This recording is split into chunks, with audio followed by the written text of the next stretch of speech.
Welcome to Fenway Park. It is Connecticut Day here at Fenway Park, and it's also Game 4 of a 4-game series between the Houston Astros and the Boston Red Sox. Welcome inside the broadcast booth, everybody. I'm Don Orsillo along with Jerry Remy. Welcome to Red Sox baseball. Well, David Ortiz with a big night last night is inching closer to that 30 home run, 100 RBI mark. Well, it's just incredible what he's done for the Red Sox. On an off year, obviously, but not an off year for David Ortiz. And last night was a great example. I mean, 3 at-bats, a couple of home runs and a double. We're going to see the home run to center field here, which made it about 2 rows into the bleachers. He comes up the next time. He gets a breaking ball, a line shot right down that right field line. Hit very hard, and then against a left-hander, just takes him to the opposite field for a double to drive in 2 more runs. 6 RBIs on the night with the 3 hits, including the 2 home runs. And you're right, Don. You know, right now, 28 home runs, 91 RBIs, certainly on his way to a 30-100 season again for the Boston Red Sox. And it's just remarkable. He just keeps on going and going. Red Sox so far have taken 2 out of 3, looking to make it 3 out of 4 today, and they send Joe Kelly to the mound. Kelly does not have a decision yet with the Red Sox. He's pitched well, though, and hopes to do the same against the Astros again today. We're back with the first pitch from Fenway right after this.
Game 4 of the 4-game series, Red Sox and Astros on this Junior Announcers Day. Let's check out the Houston Astros starting 9. Thank you. Thanks, Mr. Orsillo. My name is Phelan, and I'm from East Longmeadow, Mass. Here's today's Astro lineup. Leading off, right field, Robbie Grossman. At second base, Jose Altuve. The DH, Chris Carter.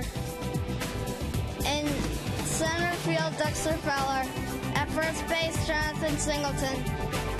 The catcher, Carlos Corcoran. In left field, Mark Krause. At third base, Matt Dominguez. The shortstop, Marwin Gonzalez. Nice job, Phelan, as on the mound today for the Red Sox. Joe Kelly making his 3rd start. Starting pitcher presented by New England Audi dealers. Experienced the all-new 2015 Audi A3 today. He's not had a decision yet in a Red Sox uniform. 2.08 earned run average. Opponent's hitting at 186 against Kelly. Walks have been somewhat of an issue for Kelly. A no decision against the Reds last time out. Quality start, 6 innings, giving up 2 runs in that outing. He was 2-2 with the Cardinals. And his first pitch of the ball game misses outside to Robbie Grossman. Grossman hitting at .210 coming in, 6 homers and 27 runs batted in. See bats. Will Middlebrooks comes in on the grass at third, and this one is down the left field line, headed towards the corner, but a foul ball. Rattles around down there, but foul. Last time Joe Kelly faced the Astros was back in 2012, and that was a relief appearance, inning and a third in that ball game against Houston.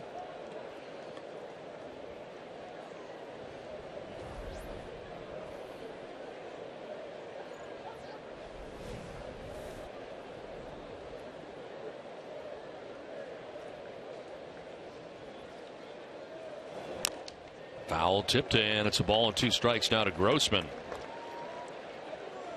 Grossman in the series 4 for 13 as it comes to its conclusion today. Red Sox taking 2 of the first 3 games. Only game they lost, the extra inning game, a 10-inning affair, 5-3 on Friday night. 1-2 pitch is away, and it's 2-2. Robbie Grossman has now hit in the leadoff spot for the last 9 games. The Astros have used many different leadoff hitters throughout the course of the year, and hoping they found one here in Grossman. Strike 3 call. Kind of a delayed call for Pat Holberg, but he rings up Grossman, and Kelly's got his first strikeout of the day.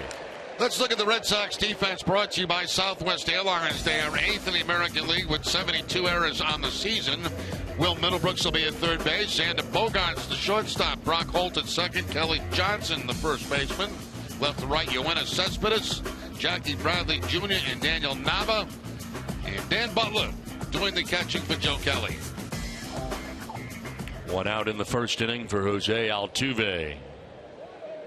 Couple of hits in the ball game here last night for Altuve as he fouls it off to the right out of play. And only 3 for 14 in the series. The reason I say only is he's the league leader in batting average coming in, hitting at .335. 5 homers, 37 runs batted in. He's got the highest average in the majors. Justin Morneau leading the National League, .323. Fouled off, and it's 0-2. 95 on the fastball from Joe Kelly. Here's where Altuve ranks in average, hits, and stolen bases.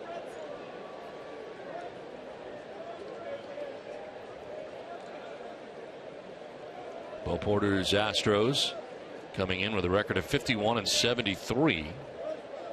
They are 22.5 games back of the Dodgers. Pitch is lined into right field. A base hit for Altuve. Well, those hits yesterday went to the left. This one an opposite field base hit for Altuve. And on to begin things here in the first inning. Now the umpiring crew today, Pat Holberg has a play with Doug Eddings at first base, Corey Blazer at second base, and the crew chief is Jim Joyce. Well, right now, some sunshine above Fenway Park. It's been cloudy at times today, 78 degrees. Breeze out to right at 10 miles per hour. Mostly cloudy, the forecast for the remainder of the day. 1 out, 1 on for Chris Carter, the DH. All kinds of power, 29 home runs on the years. He takes a pitch downstairs. Now you mentioned the speed at first base, and Altuve 46 steals on the season, caught 7 times, and one of those times was last night. Christian Vasquez got him at second base. Dan Butler today catching the day game after the night game here at Fenway.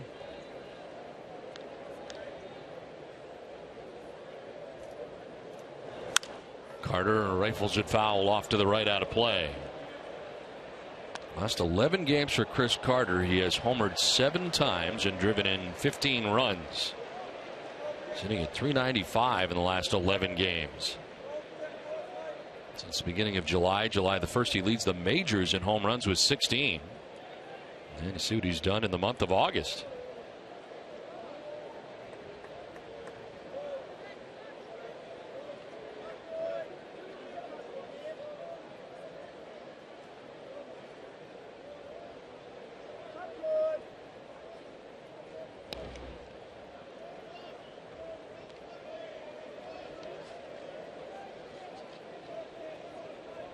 Now with the Red Sox for Kelly, he faced his old team, the St. Louis Cardinals, and ended up with a no decision in that outing. 7 innings, giving up 1 run, and then last time out at Cincinnati, 6 innings, 2 runs.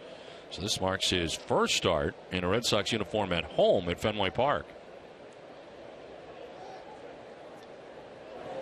Inside, almost hit Carter, and it's 2-1.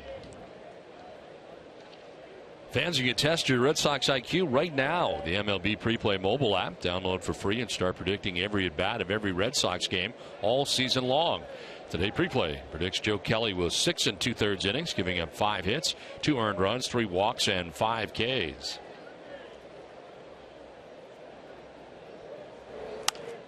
Line foul back into the grandstand area.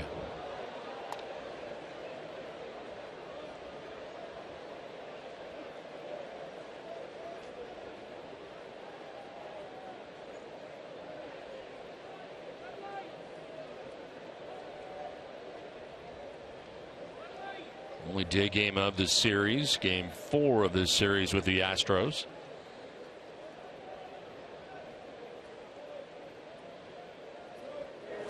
On the ground to third base, Middlebrooks will go to second for 1, on to first for 2. Double play wraps up the top half of the first inning. They go around the horn. Red Sox coming up.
Red Sox coming up in the bottom of the first. Red Sox lineup brought to you by McDonald's. I'm loving it on this Junior Announcer Day.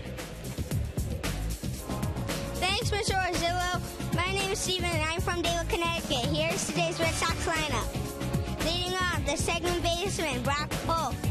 In right field, Daniel Nava. The designated hitter, Big Papi De Ortiz. In left field, Giannis Cespedes. At first base, Kelly Johnson. The shortstop, Xander Bogaerts. At third base, Will Milbrooks. In center field, Jackie Bradley Jr. The catcher, Dan Butler. Nice job, Stephen, from Dayville, Connecticut on this Connecticut day at Fenway Park as Brock Holt leads it off in the bottom of the first inning. Called a ball as Holt jumps ahead here 2-0. McHugh wanted that pitch. Holt hitting at 298, just under 300 coming into today's game. There's a strike. Today's Astros starting pitcher presented by New England Nissan dealers. 19th start of the year, 5-9, 3.08 earned run average, 118 strikeouts, 108 innings. Opponents hitting at 203 against McHugh.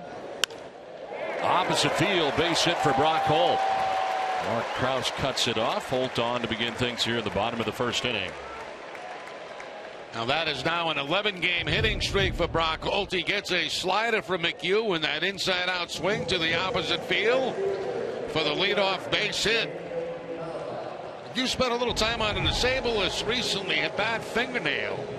Put him on the DL. Got a win last time out against Minnesota.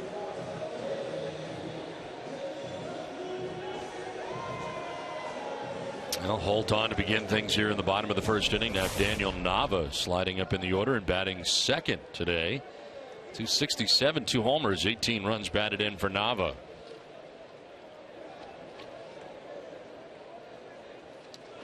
Nava's had a terrific series against the Astros. 5 for 7 in the series.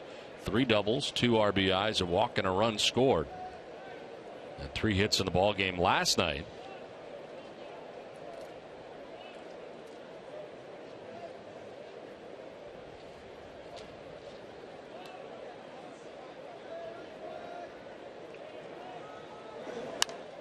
Foul back and Nava's down 0-2. Let's take a look at our Chevy key player. Daniel Nava has played well since the All-Star break, hitting at .333 compared to .238 prior to the break, and has driven in 8 runs.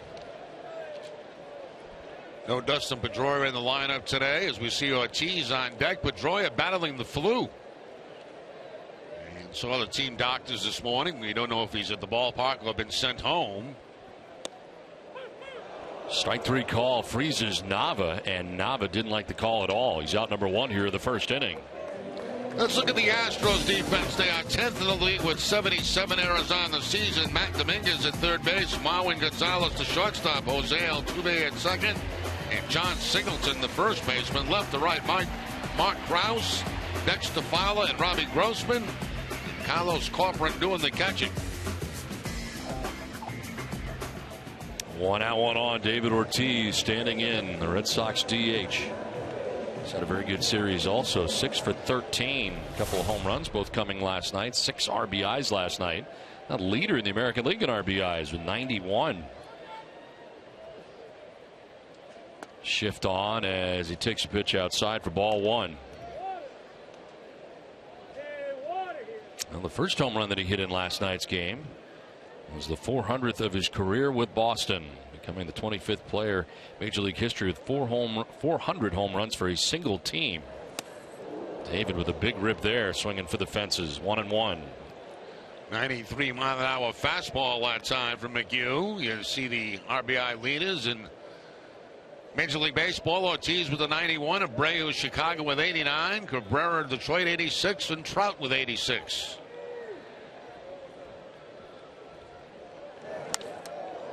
Fouls it back. Now David Ortiz with 2 home runs in last night's game. First one to straightaway center field. A 2-run home run, and then later on he would curl one around the pole down the right field line. Another 2-run home run. Home runs 27 and 28 on the year for Big Papi.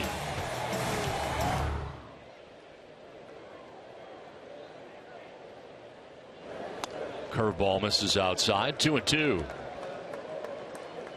Well, for Colin McHugh, this is the 3rd time he has pitched at Fenway Park. First time in the majors. He had pitched here twice as part of the Futures at Fenway games here in the minor leagues, both at AA and at AAA. But here he is in the major leagues pitching against the Red Sox at Fenway. Fly ball to left center field. Mark Krause and Fowler. It'll be Dexter Fowler who makes the catch. Well, don't miss Red Sox Game Day Live, presented by DCU Digital Federal Credit Union, tomorrow at 6:30. TC and Eck will preview Brandon Workman's start. DCU Digital Federal Credit Union. What can DCU save you? 2 down, Brock Holt at first base, and Yoenis Cespedes the batter. 253, 20 homers and 78 runs batted in.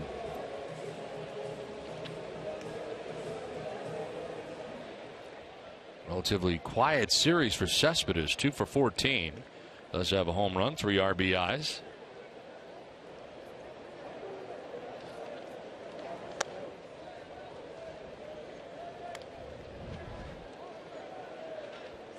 Sinking fastball, slider, curveball, and changeup from McHugh.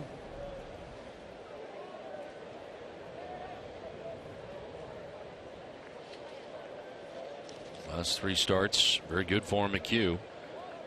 1.40 earned run average. 27 years of age, 19th major league start. Pitch in there for a strike right down the middle, as it turns out. Jerry, you mentioned the fingernail problem. He had a fingernail avulsion, according to the nose. I have no idea what that is, but it sounds painful. That's why I stopped at fingernail. Breaking ball and had Cespedes fooled. They always throw a word in there that makes it sound real bad. Really big and bad. Yeah, avulsion. That's the curveball right there to Cespedes.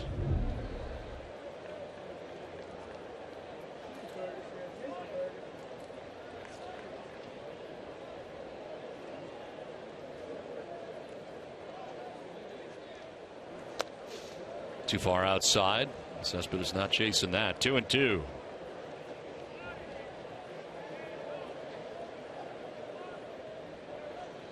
Kelly Johnson waiting on deck. Little different looking lineup today for the Red Sox. Mike Napoli, a scheduled off day today. And as Jerry mentioned, Dustin Pedroia out with flu-like symptoms.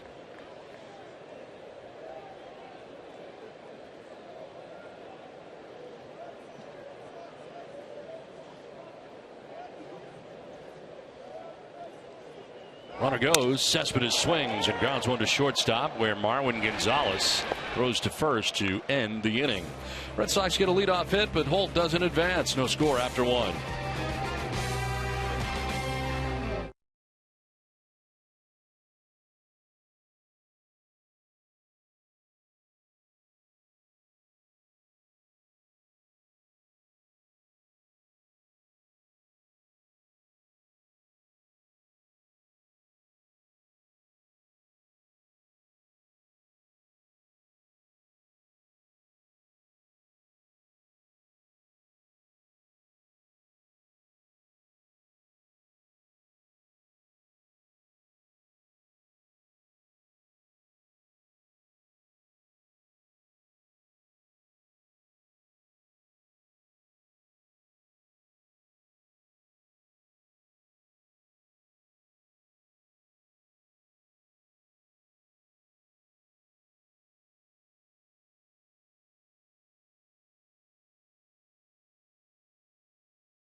Here's today's poll presented by the new Scion TC in honor of Connecticut Day. We want to know, what is your favorite Connecticut invention? Text Sox 1 if it's the Frisbee, Sox 2 for the hamburger, Sox 3 for Pez candy, or Sox 4 for wiffle ball. Remember that your text message dates do apply. You can text your answer to 536-536 and then go to NESN.com for the legal stuff. Guys, maybe I'm being biased because the smell keeps wafting by my face, but I'm going hamburger.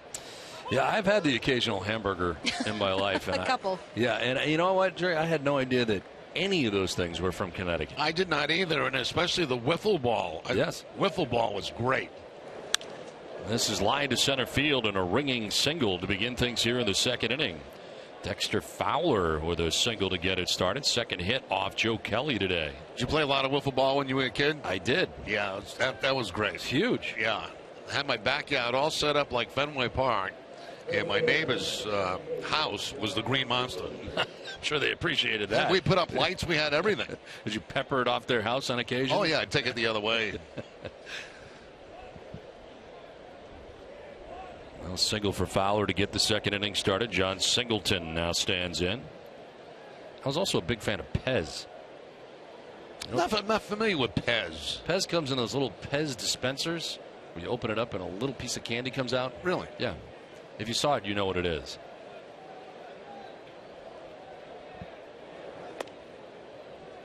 Of course, hamburger. How do you go wrong with a hamburger? Can't. You can't. No. You can't.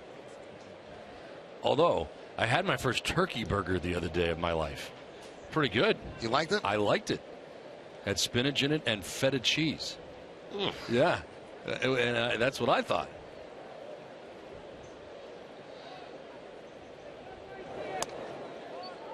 What made you decide you wanted to? I saw it at the store, and I had, people have recommended it before. It's always been on the plane as an option for us whenever we're on the charter. I know you probably dismissed it. Yeah. But really good. Really good. Turkey burger. Turkey burger. I'm turning over a whole new leaf, Jerry. I'm changing my entire diet.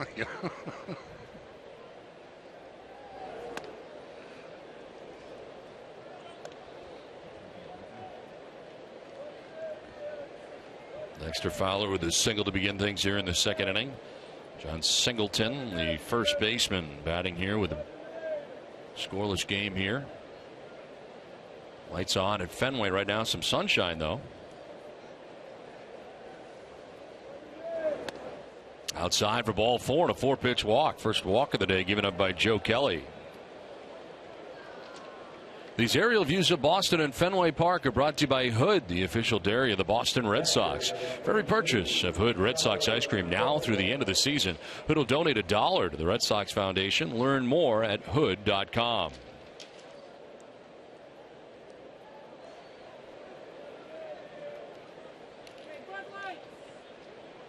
Two on and nobody out here for the Astros. Carlos Corporon, the catcher. First appearance of the series. Catching the day game after the night game. And giving Jason Castro the day off. A very good series. Especially defensively.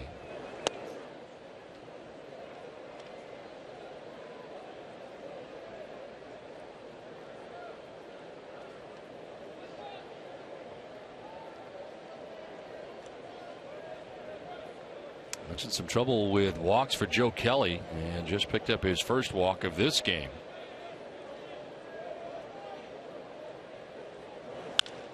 Lined into right field, a base hit for Corporon as Fowler will stop at third base, and the Astros have the bases loaded with nobody out here in the second inning. And nobody out. They're not going to take the chance to score that run from second base Fowler because obviously you don't want to make that first out at home plate. So the bases loaded very quickly here in the second inning for the Astros. Fastball down and in, and that hard line drive by the dive of Brock Holt at second base.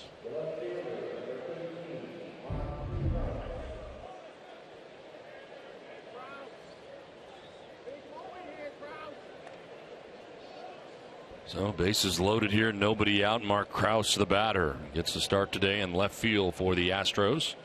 Average under 200 coming in at 191. 6 homers and 20 runs batted in.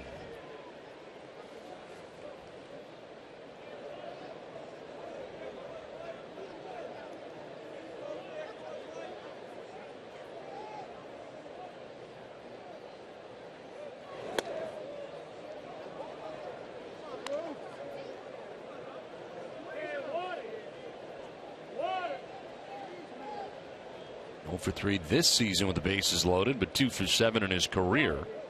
Fowler at third, Singleton at second, Corporon at first base.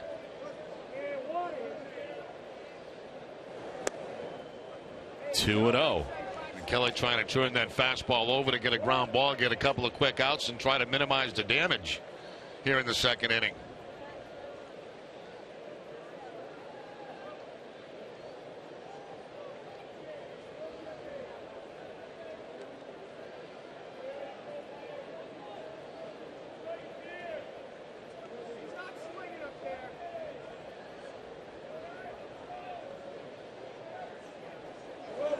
Krause hits it in the air down the left field line. It is headed foul and goes into the seats. So he gets a 2-1 fastball and fouls it off down the left field line.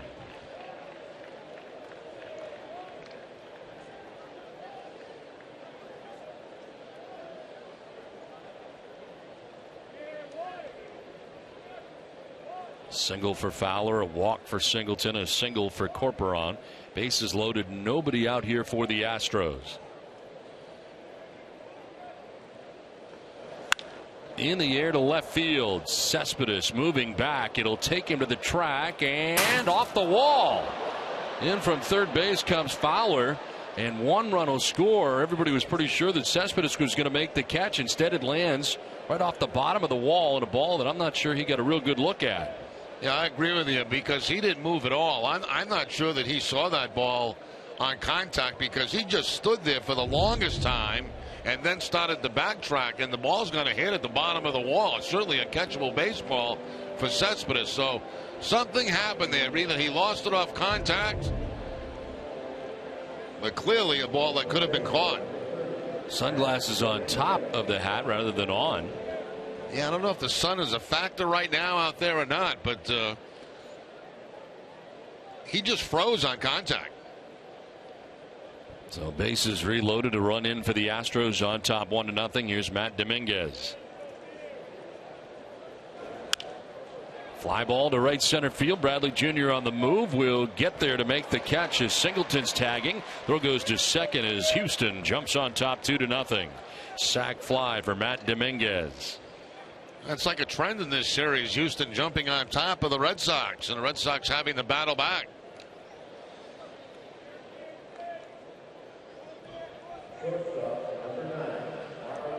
Two on, 2 runs in, 1 out, and Marwin Gonzalez batting out of the number 9 spot for the Astros coming up.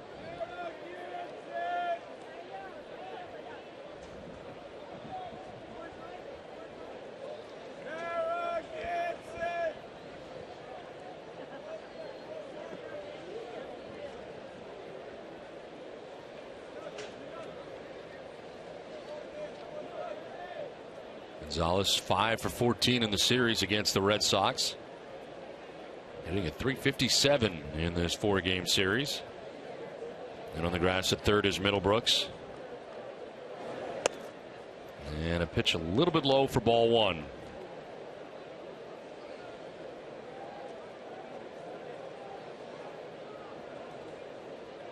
Corporon at second base. Krause at first base with 1 down.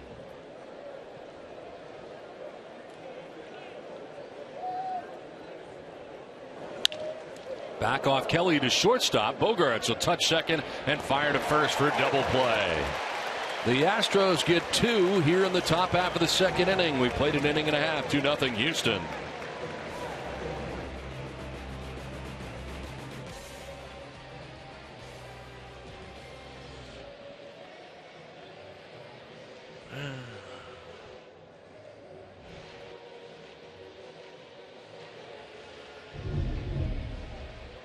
See if Bogaerts touched second base at all. He threw it before he touched it. You know what I'm saying? See him throw it there?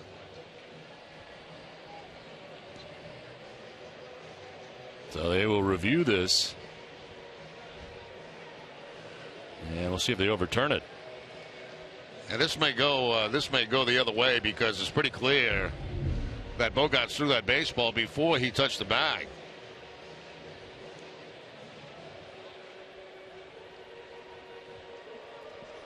The umpires getting together here. Bo Porter waiting.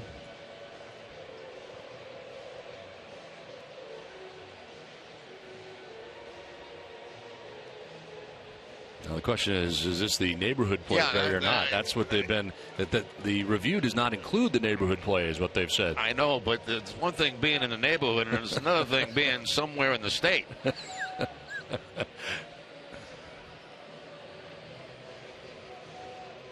It's not a reviewable play, the neighborhood play. So let's see if they're going to tell Bo Porter that he cannot review here, or is he officially challenging?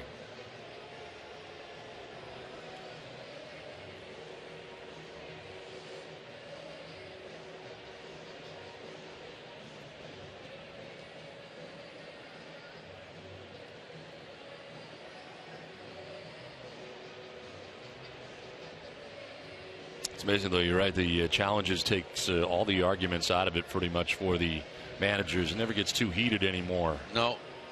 It's all a discussion now. And if you want to challenge, you can challenge. If this is unchallengeable, then it's unchallengeable. But it appears this is going to be a challenge, whatever he has asked them to check out. Obviously, the play at second, which. And I think they're going to win this one, Don. Yeah, I would have to agree.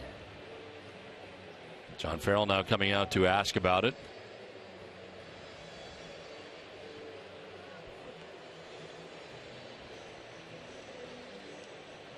John Farrell just said it's the neighborhood play, which is unchallengeable.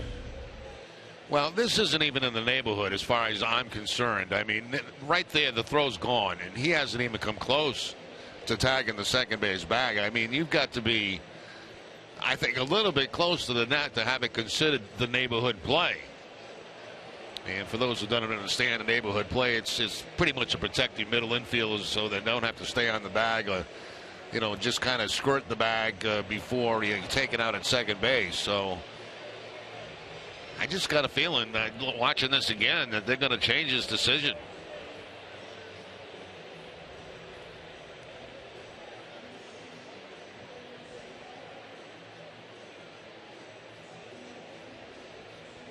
So it would place the runner at second base, and Kraus. Corporon would be at third base.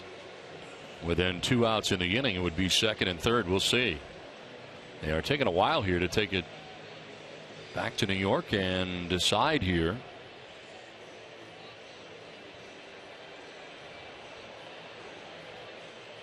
Showing it on the big screen here at Fenway Park. Bogaerts just took a peek up there. Crew chief is Jim Joyce, third base umpire today.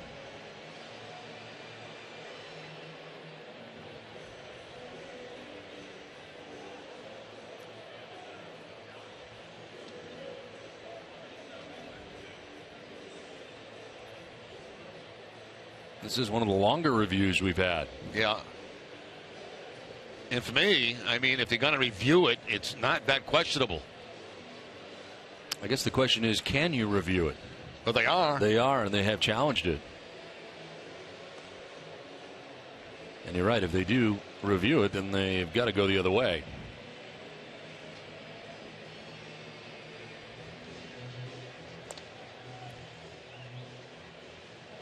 They are going to put the runner at second base, and now John Farrell's going to come out and argue this. So now he's not allowed to argue a challenge has gone the other way, is what they're telling him now.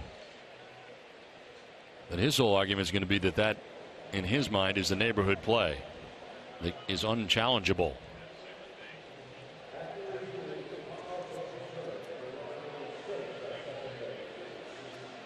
He just said he wanted to protest the game. 2 minutes and 24 seconds, the review time.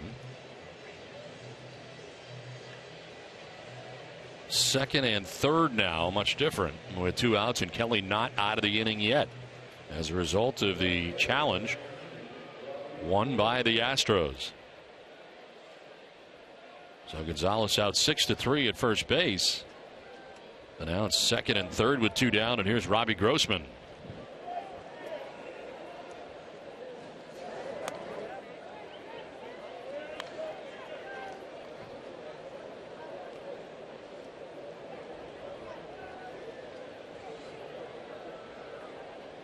Grossman struck out looking in the first inning. Only strikeout so far today for Joe Kelly.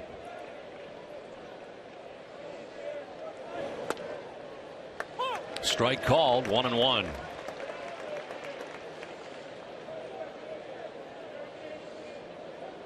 Kelly today appears to have a lot of rosin on the back of his hat.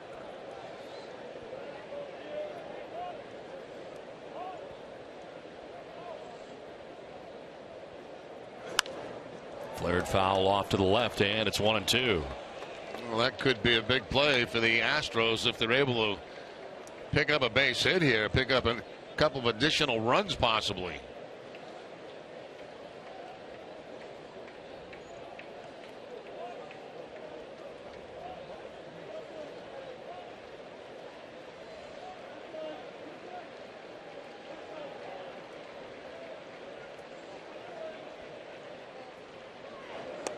Down and in, 2-2.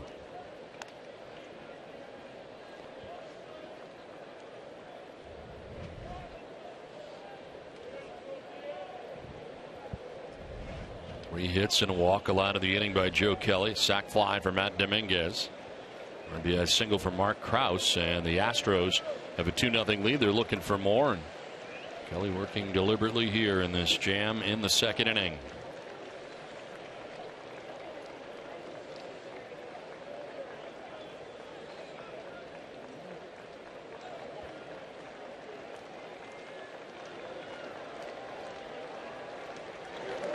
In the dirt, blocked by Butler, and it's a full count now. The way Butler went after that, it almost looked like he got crossed up by Kelly, but no conversation. Just sliding over to his right to knock down the fastball that was inside. He was set up away, had to slide to his right, and that's the reason he did not make the catch clean. So it was not a cross up between he and Kelly.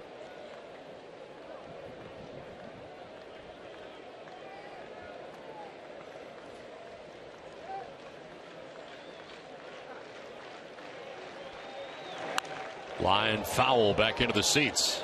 You're talking about that neighborhood play. I remember playing second base, and every now and then not getting real close to the bag, and the umpire would remind me, give me a little better look than that.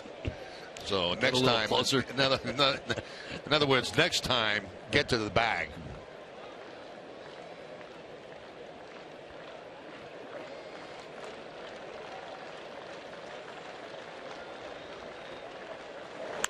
Fouled off to the left out of play. We'll do it again. 3-2.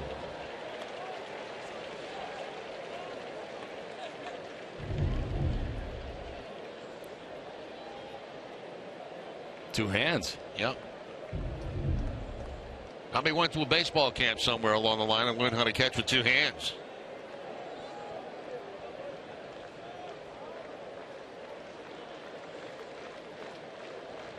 Three balls, 2 strikes, 2 down, 2 runs in, and now backing out is Grossman.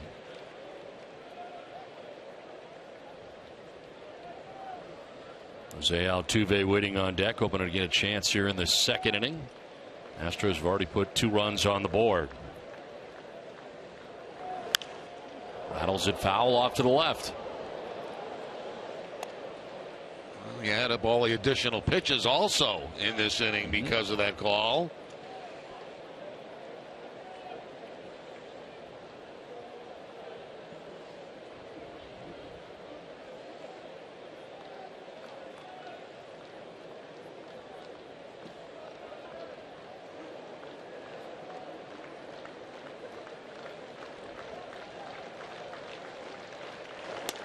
Ball 4, and he walks him. Grossman down to first base. 2nd walk of the inning. 2nd walk of the outing allowed by Joe Kelly.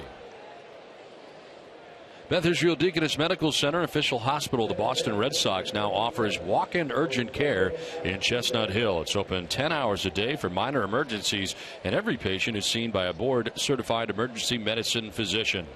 More at bidmc.org/Chestnut Hill. Bases loaded, 2 runs in, 2 down. Jose Altuve, Major's best hitter right now, average-wise, hitting at .336, and a chance to do some damage here in the 2nd inning. Already singled to right in his first at bat in the 1st. Close pitch, but called a ball. That's what makes him such a good hitter. We've seen in this series how he can pull the ball for base hits, go to the opposite field for base hits, and most guys that carry high batting averages can do that, use the whole field.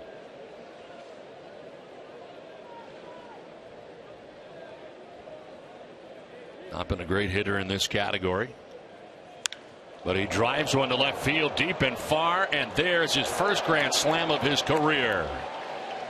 This one has changed quite a bit due to the overturned call at second base, and John Farrell is incensed. A grand slam has the Astros on top 6-0, and a direct effect for the Astros here in a big way. Instead of being out of the inning, they now lead it 6-0. Yeah, the walk leads to Altuve, and Altuve leads to 4 runs. Now comes Farrell now. Just got ejected. Eddings ejected him from behind first base.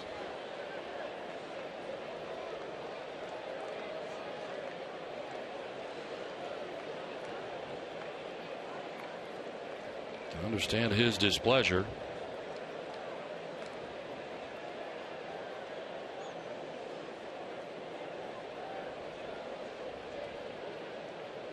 Third ejection of the season for John Farrell. And he's waiting for Jim Joyce, the crew chief, to arrive. He's on his way.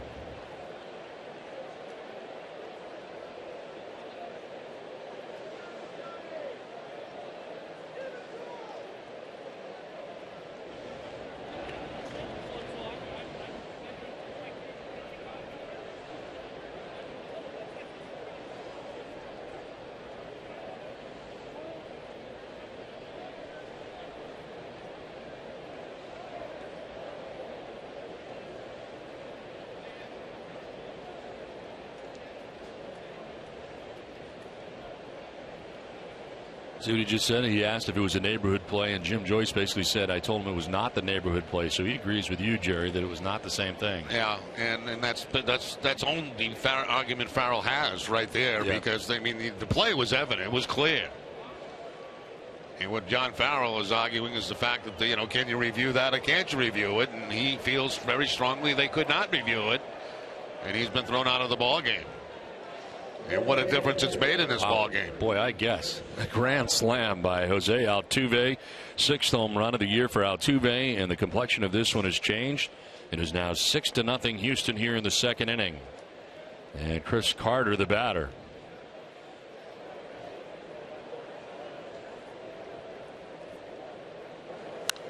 Fouled back by Carter for strike 1.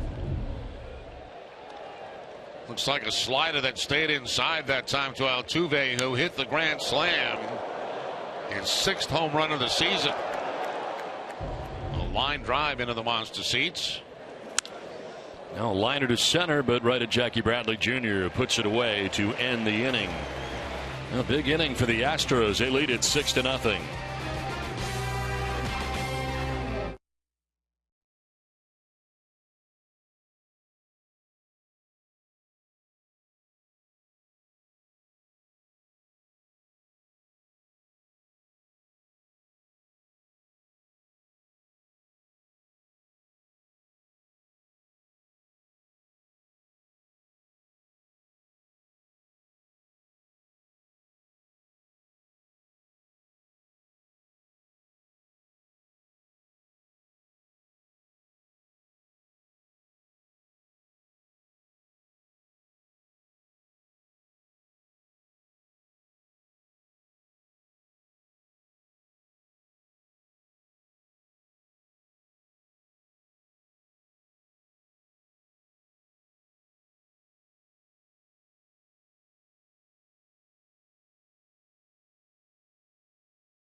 To nothing, the Astros have a lead over the Red Sox. We head to the bottom of the 2nd inning. Whole different ball game now, as Colin McHugh back on the hill, dealing to Kelly Johnson, getting a start at first base today for Boston.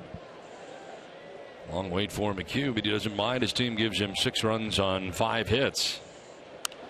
Johnson fouling it off to the left, out of play.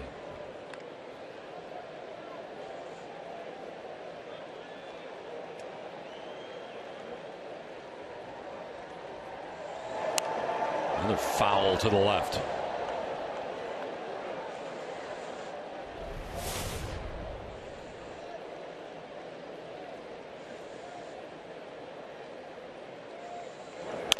Chopped right side, softly to Altuve. He'll go to first base. Had to wait for Singleton to get there. And they retire Kelly Johnson for the first out of the inning. Well, attention Red Sox Nation, there's a reason why the Boston Red Sox and the rest of America run on Dunkin', because our coffee is consistently smooth and delicious. Dunkin' Donuts coffee started right here in Boston. It's the #1 coffee in New England. So when you want the best coffee in town, there's only one choice, Dunkin' Donuts. The Boston Red Sox run on Dunkin'. One out in the second inning, Xander Bogaerts taking strike one.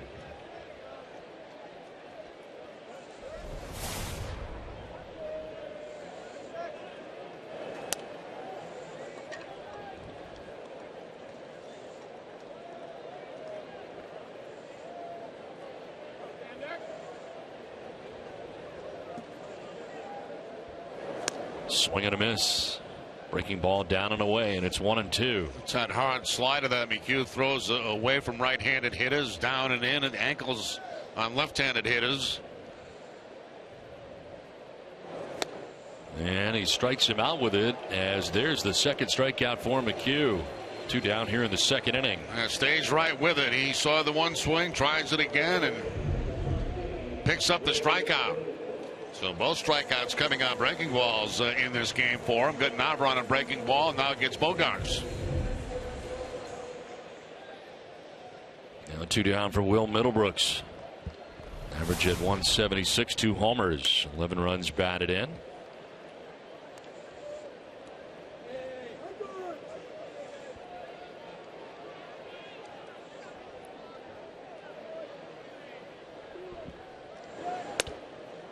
In there for a strike, and it's 1-1.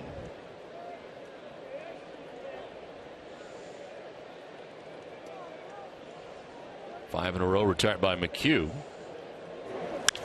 Right back at him and into center field. A rip base hit into center by Middlebrooks.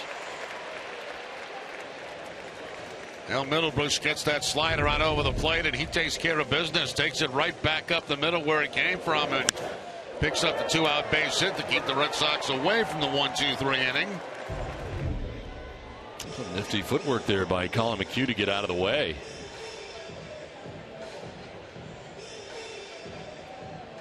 That would be the wise thing to do unless you got a glove on your foot.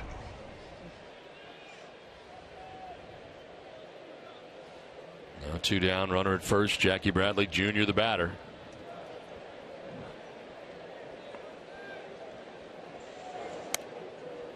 And a strike call. Bradley straightened up by that pitch, but a strike.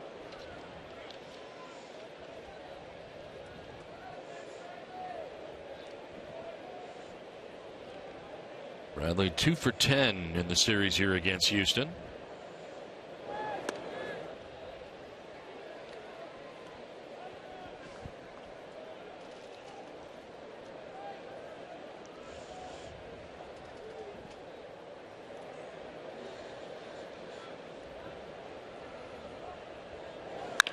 On the ground and through into right field, a base hit. Middlebrooks up to second base on the single by Bradley Jr. And the Red Sox have something going here with 2 down in the inning. Bradley Jr. over the last couple of games has had some better swings, and this time he gets that low fastball that's out over the plate and hits that topspin ground ball between first and second for the base hit.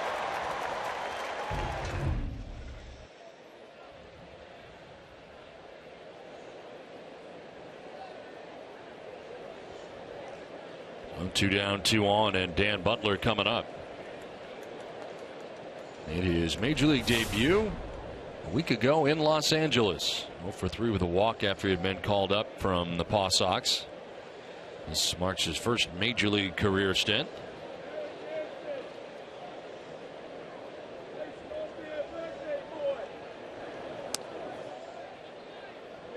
Butler catching the D game after the night game. Christian Vazquez doing the bulk of the catching.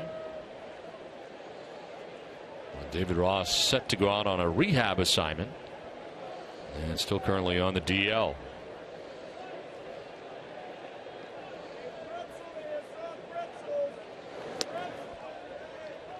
So is Alan Craig, incidentally. Red Sox trying to get some of their injured players back.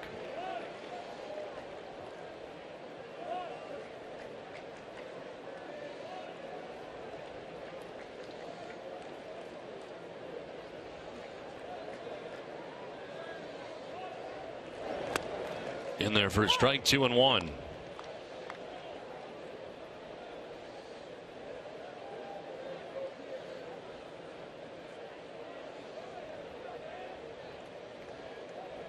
Top of the order, Brock Holt waiting on deck.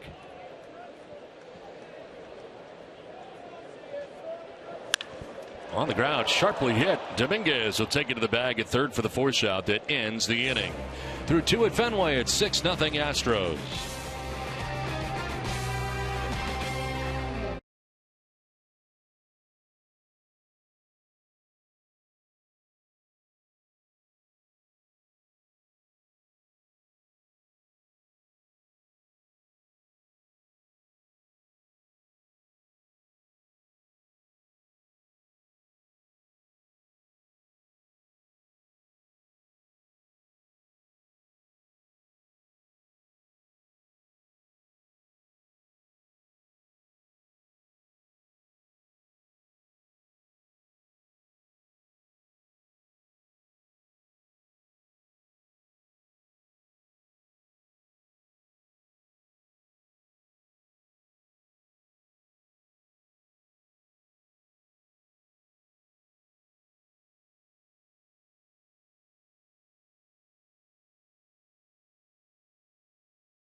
To nothing. And a couple of days ago, in preparation for his first career appearance here at Fenway, Joe Kelly was talking about how difficult it is to pitch here, saying that even he as a pitcher was putting him over the wall during batting practice.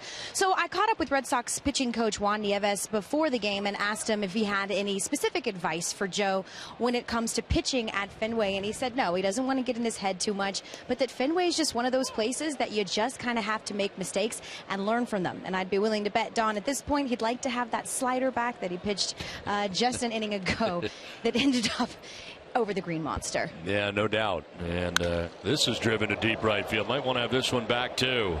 Back goes Nava, and that is beyond the bullpen into the bleachers. A blast for Dexter Fowler, a solo home run, and the Astros lead it 7-0. Now, we talked on at the beginning of this series on Thursday about how they score a lot of their runs, and it comes via the home run. And that certainly has been the case here this afternoon. Altuve with the grand slam. Now the solo shot by Fowler. He gets a fastball down and in and hooks it up over that bullpen.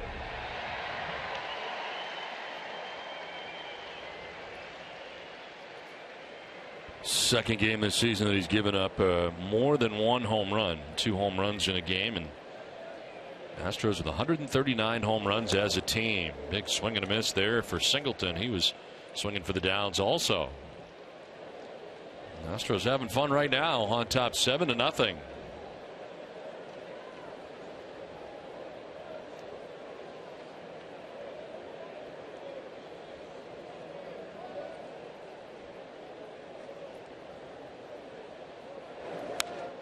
Breaking ball fouled back, and it's 0-2.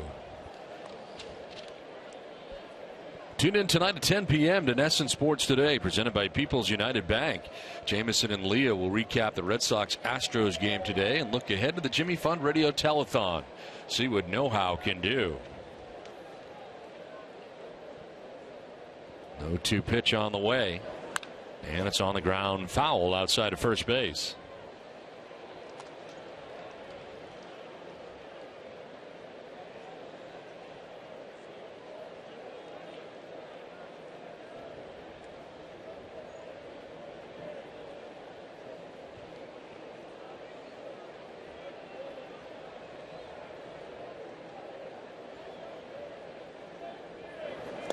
Singleton fooled on the pitch and strikes out.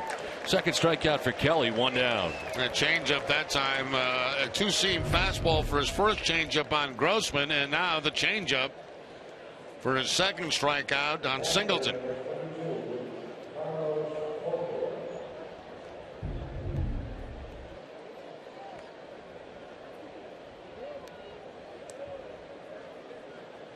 One out, bases empty. Carlos Corporon, the batter, is singled to right in the second inning.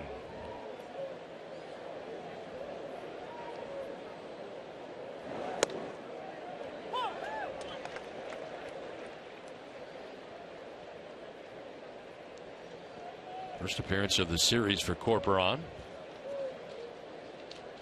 Dexter Fowler with the second home run of this game for the Astros. Outside for ball one, 1-1. Last start for Corporon had been in the final game of the series against the Twins on Wednesday before the arrival of the Astros here to Boston.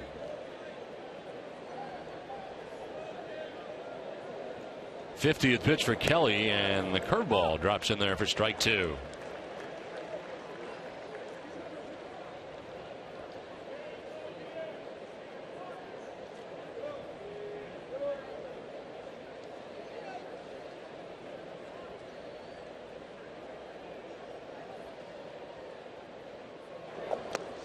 In the dirt, 2-2.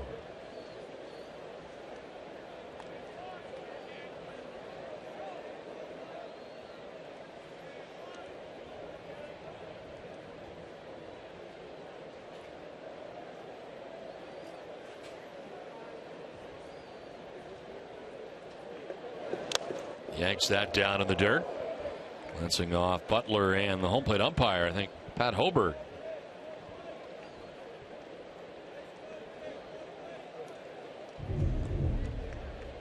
Let's see where he got the home plate umpire. Looked like right off the shin guard as it bounced by Butler, and umpire, of course, wearing those shin guards underneath the dress pants. In the dirt, ball four, and there's the third walk given up by Joe Kelly of his outing. Well, summer is in full swing, and so are specially priced Red Sox tickets for students. Student tickets are available for every Sox game. Tickets start at just $9, so go to redsox.com/student to take advantage of this great offer today.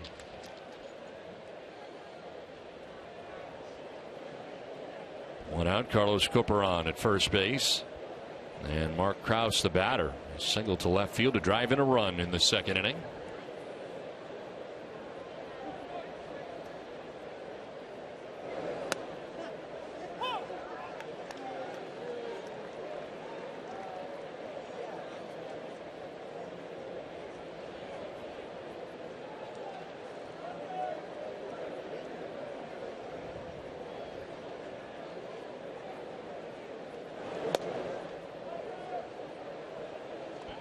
Action in the Red Sox pen. Stephen Wright is up in the pen. Corey Brown was designated for assignment to make room for Stephen Wright, and John Farrell talking about all the added work the bullpen has had recently. Needed another reliever, so they add Stephen Wright, and here he is up in the pen immediately, virtually rejoining the Red Sox. And we're certainly hoping it wouldn't be under these circumstances that he needed him this early in a ball game.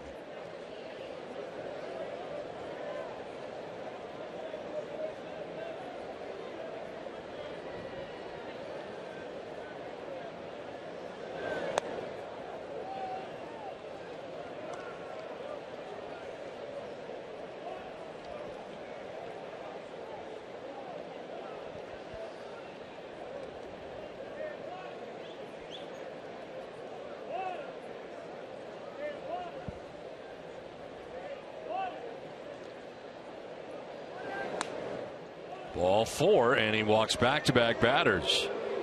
Corporon and now Krause. 3 walks allowed now by Kelly. This pitching line brought to you by Ace Ticket. 2 1/3, 6 hits, 7 runs so far. Just walked his 4th batter. 2 strikeouts and Juan Nieves, the pitching coach, out to talk to him. 7 earned runs, the most that Joe Kelly's ever given up in his career. Tune in next Tuesday and Wednesday to NESN's coverage of the WEEI NESN Jimmy Fund Telethon, presented by Arbella Insurance. Arbella Insurance Foundation, here for the Jimmy Fund, here for good.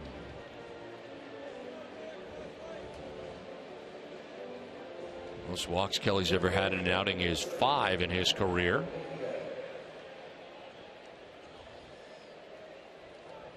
It's July 8th, 2012 against Miami. 2 on, 1 down. Matt Dominguez, the batter.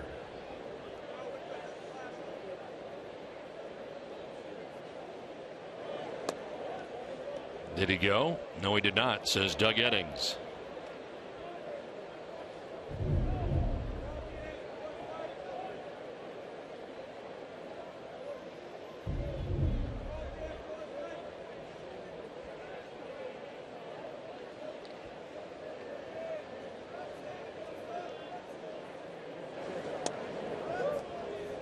Close pitch, but not throwing strikes. You're not going to get the call. 2-0. It's a little bit like Ruby De La Rosa last night, where he just couldn't find a pitch consistently to throw for strikes.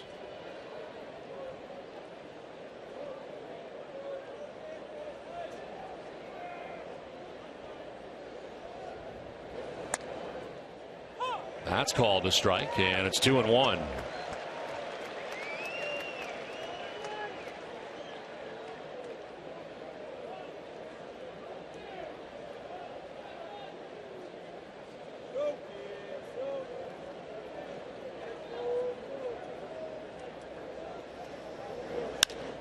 Jolted towards right center field. Back goes Jackie Bradley Jr. to the warning track to make the catch in front of the short fencing out there. Corporon tags and heads to third. Matt Dominguez sending it a long way to right center, but he's out number 2 of the inning. It's first and third now. Showing very good opposite field power right here, as Bradley Jr. had to go back almost to the wall to make that catch. Caught it, looked like on the heel of the glove, and then it bounced up into the webbing of the glove. Gets it quickly back into the infield.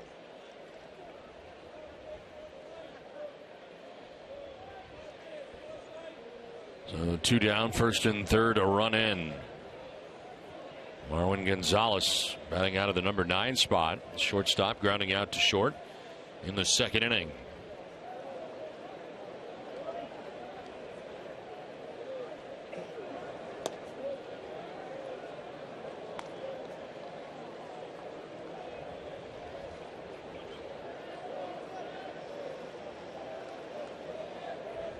Corporon at third, Krause at first.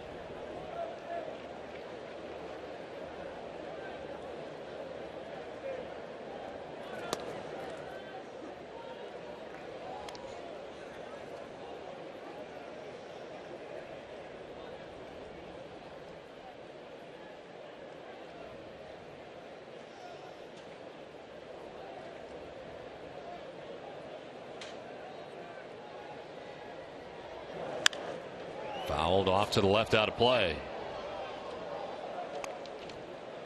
For every Red Sox game that goes into extra innings or the Sox get a save, CVS Pharmacy will make a donation to Boston Children's Hospital.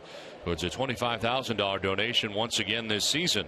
CVS Pharmacy, the official pharmacy of the Boston Red Sox.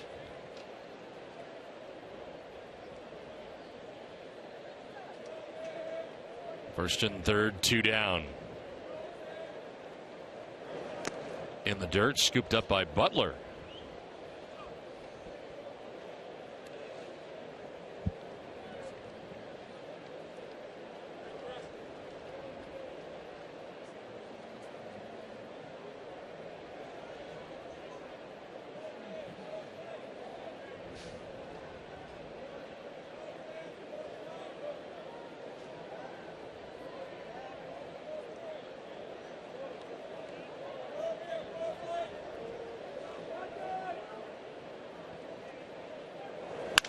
On the ground to third base, to the backhand goes Middlebrooks. Long throw that he gets there in time.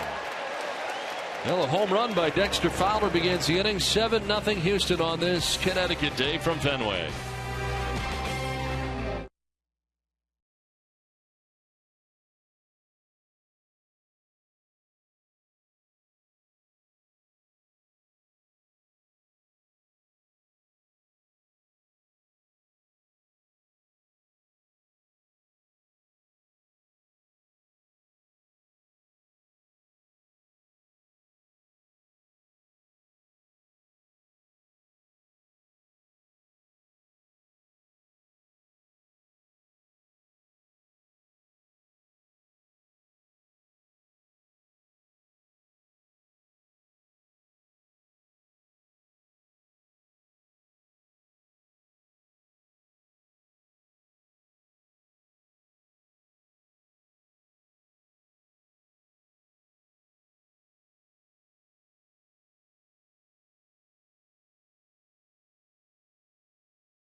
Kelly wave.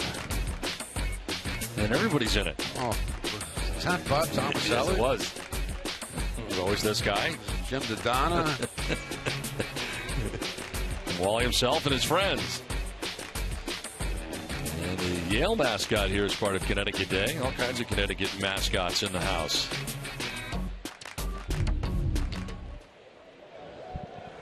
7-0. Astros on top of the Red Sox as Brock Holt leads it off for Boston here in the bottom of the third inning.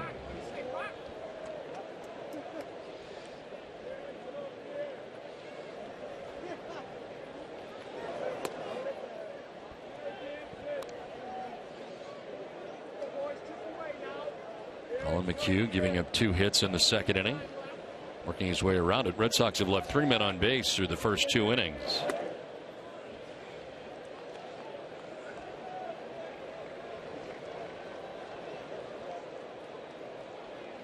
Holt, Nava, and Ortiz anticipated in the inning. Somewhat of a shift on here for Holt. Planned to pull with Marwin Gonzalez, the shortstop, over towards second, but a 4-pitch walk to begin the third inning. Pretty much the last thing McHugh wanted to do there. Well, enjoy the rich taste of Farmhouse Blend coffee from Cumberland Farms. It's made from 100% Arabica coffee for the perfect balance of aroma, body, and taste. Stop in today for a cup of do-it-yourself coffee perfection for only 99 cents, any size. Well, the blimp above us here today, and some great shots from high atop. As we are in the midst of the third inning with Holt at first base, Daniel Nava the batter. Nava a strikeout victim in the first inning as he takes strike one.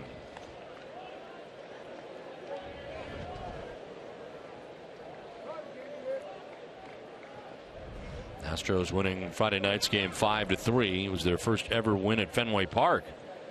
They had been 0-8 prior to that win. Now a liner into right field for Nava. Holt heading towards third base, maybe beyond. Grossman in deep right field. They'll fire it back in, but heading homeward is Holt. Throw to second base. They got Nava hung up. And they'll tag him out. So a base running gap there, down now by 6 runs. But Holt does score on the Nava double. As you get around second base, they tag him out. Yeah, bad base running mistake there by Nava. He thought that ball was going to be thrown into home plate, so he rounds second base. But the problem is Robbie Grossman got this ball in towards second base. He conceded the run, and he gets the ball back into the middle of the infield. Nava, by the time he looks up and sees Butterfield holding him up, it's too late. Now they got him caught in a rundown, and he gets tagged out.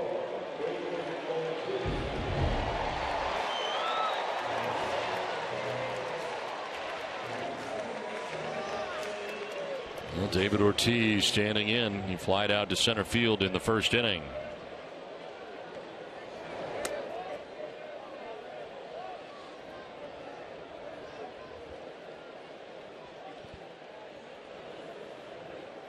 Full shift on here for Big Papi. Jose Altuve ducking into short right field.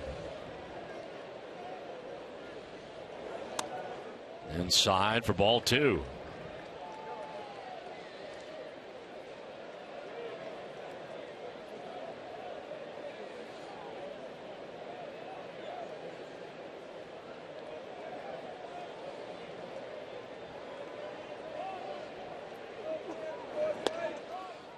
Frame, but called a ball. 3-0.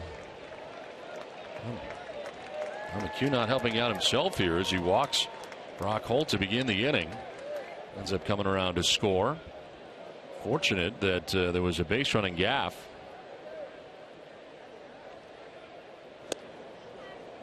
Now he walks David Ortiz on 4 pitches. Well, Jerry, I have never done a film with Matt McConaughey, but with Matt McConaughey is El Duncan. Yes, I am. Academy Award-winning Matthew McConaughey. Why are you here at Fenway today? Well, we're making a movie over in Worcester, and my son goes back to school in Texas in a week, and I wanted to get him over to Fenway Park before we got out of town. Big baseball fan growing up? Yeah, I am, and I'm glad to say that's his choice of sport right now. He's played football, baseball, and soccer, and he likes baseball, and he just got done doing 2 weeks at the Red Sox camp with kids. Oh, very cool. So how often are you able to, obviously with your busy schedule, I can't imagine that you can take in the pastime too often, but how often are you able to catch a game? It kind of matters where I am. Like if we're in Los Angeles, I make it to quite a few Dodgers games when I can. If we're back home, we live in Austin, we get up to Ranger Ballpark quite often. They do some stuff with our foundation. And then, you know, all the traveling, I get to come to Fenway. He's been here more than I have because Camp came here twice. I said, but this is your first game. It's my second game here. Comparatively, how is it watching a game at a place like Fenway? Even though your team is here right now, I know you're a Texas guy, so you root for Texas, but how is it watching a game here compared to anywhere else? Well, oldest stadium in the major leagues, right? I hope it stays that way. A lot of history here. Yeah, a lot of history. Can you tell us anything about the movie? Mm-hmm. Seen crannies. The movie called Sea of Trees, myself and Ken Watanabe and Naomi Watts and a great director, Gus Van Sant. We're 3 weeks into it. I won't give you a premise because right now if I did it short style, it would be a real downer, but it's not a downer. It's good. It's a really good script we're making. And we got Interstellar coming out in November that we've already made. And you've been enjoying Boston in the meantime? Yeah, I mean, Worcester is where we've been. Yeah. One fell in. See all the stuff I've already gotten. My son's already gotten to see a rundown, a grand slam, a instant replay reversal, all in 3 innings. You've definitely gotten your money's worth today. Well, thank you so much. I'll let you get back to hanging out with your son. You didn't have to talk to us, but it's a whole lot cooler that you did. I like that. Have a good one, huh? Thank you very much, Don. Ardell, thanks very much. And Don right now is running down to get his picture taken with Matt. So we'll have to get a substitute for Don for at least an inning or so. I've not done a film with Matt yet, but I hope to. I'm sure that's coming up soon. I didn't realize they were filming in Worcester. It's a long homestand, and I am available. Well, I'm sure they know about you. Contact my agent. I'm sure they know about you, Don. They've seen you work. Swing and a miss, and it is a ball and a strike here to Kelly Johnson. Why don't you tell El to get a picture of him, and you can superimpose yourself into the picture? It's not the same thing. I can do that with anybody.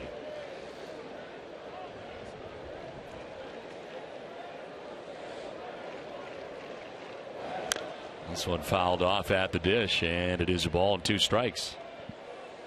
You know, I think the problem is sometimes you get typecast, and then that's it. You know, you're going to be a baseball announcer in every movie you're in, and then they can't get beyond it. You know. Well, it was like Fonzie when Fonzie was Fonzie. You know, you got typecast as Fonzie, and it was kind of tough to regroup from that. You go in as a baseball announcer, and that's what you've become. It's killed my career.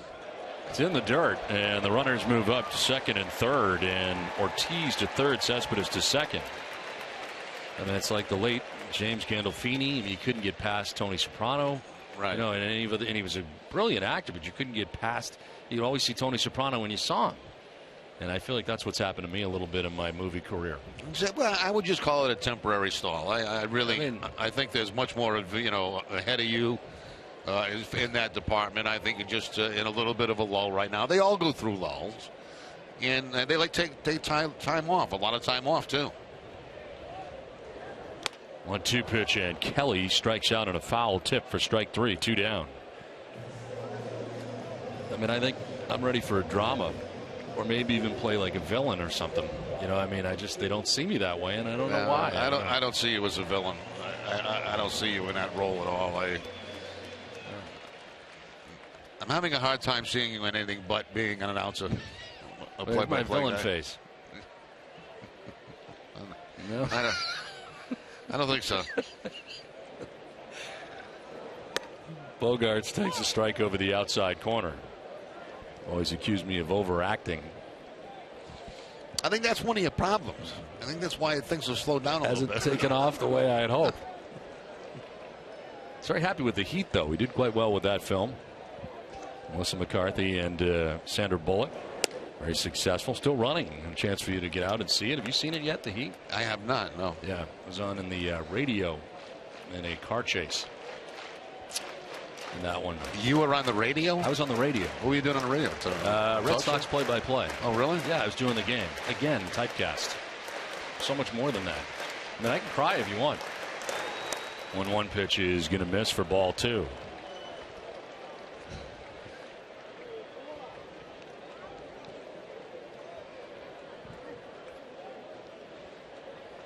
Ortiz at third, Cespedes at second, 2 down, a run in.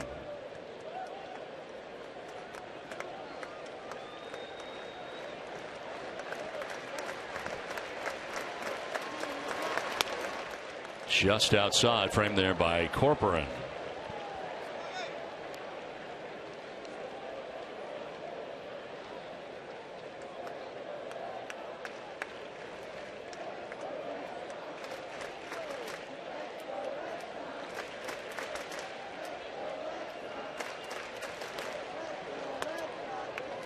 In there for a strike. Bogarts didn't like it, but he grabbed the inside corner.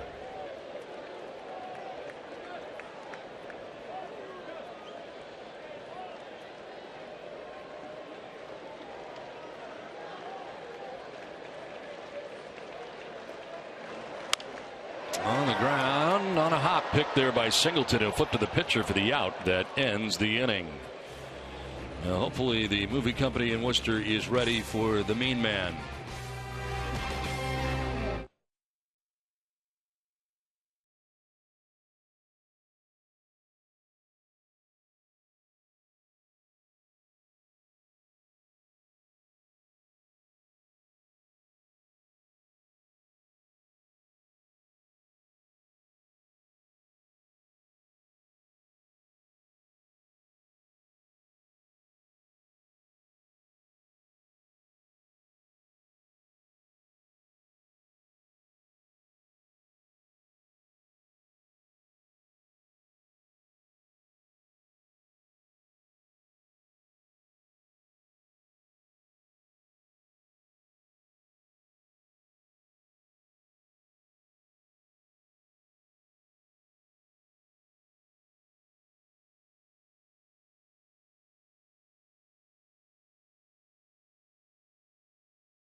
Astros have the lead over the Red Sox. We head to the top half of the fourth inning. Robbie Grossman leading it off. Joe Kelly back on the mound.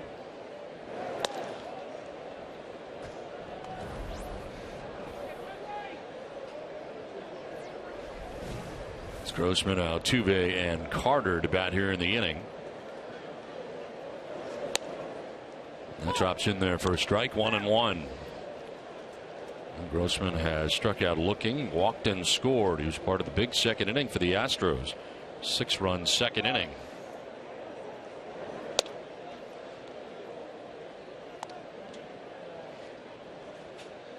I think we're all a little off target today, Don. You're talking about your movie career and how it stalled. And I did an open today. I tried to do an open like Robert De Niro. How did that work out for you? That went pretty well. I thought it was pretty good.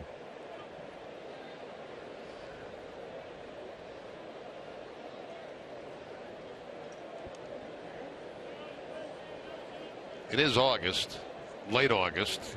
Game 123. In there for a strike over the inside corner. Full count.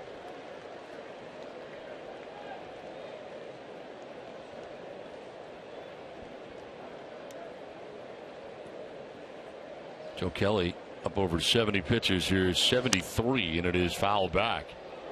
Red Sox had Stephen Wright up in the pen for a while, not warming now. As Kelly starting the inning here in the fourth.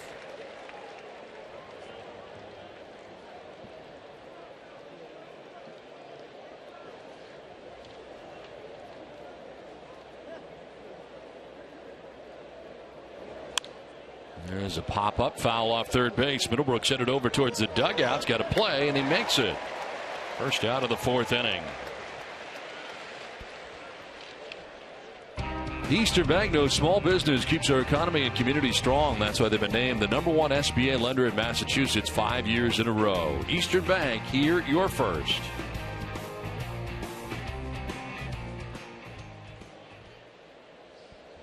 So one out in the fourth inning. Jose Altuve is 2 for 2, a single and a grand slam. It's after the overturned call at second base, which would later lead to the ejection of John Farrell. Appeared to be a neighborhood play which is unchallengeable, but apparently the crew chief Jim Joyce did not think it was the neighborhood play around second base and was challenged and won. This is back up the middle into center field. Altuve 3 for 3 in the game, and he has been very impressive. Well, it's been amazing. A base hit, then the grand slam, now back up the middle. The first hit was to the opposite field, then the grand slam. He pulls and takes this one up the middle for the base hit.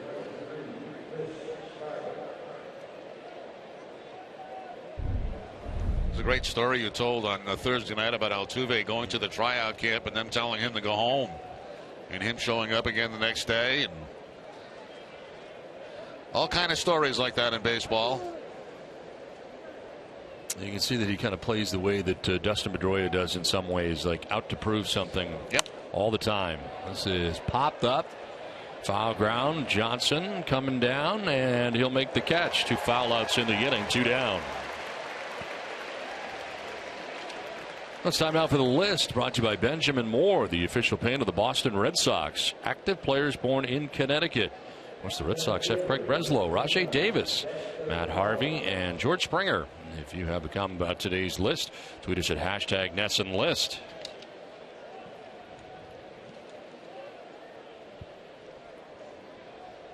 Two down, Altuve at first base, and Dexter Fowler the batter. Fowler with a single in the second, a home run in the third.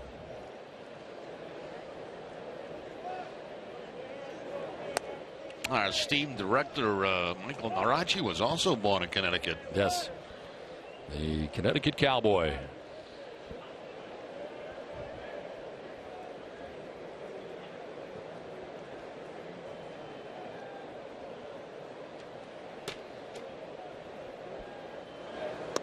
One-0 is going to miss. 2-0. Do you have any Connecticut ties? I do. As a matter of fact, I do. My mom, my dad, and my sister all live in Connecticut. They all live in Connecticut. They all live in Connecticut.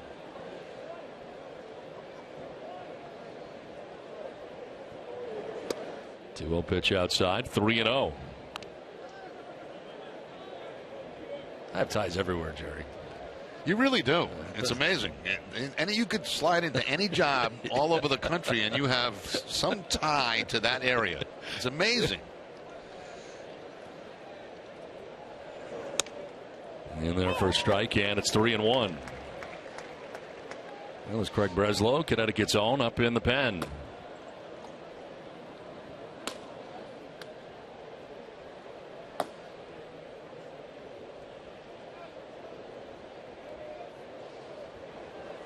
Outside, ball 4. More walks for Joe Kelly. Ties a career high with 5.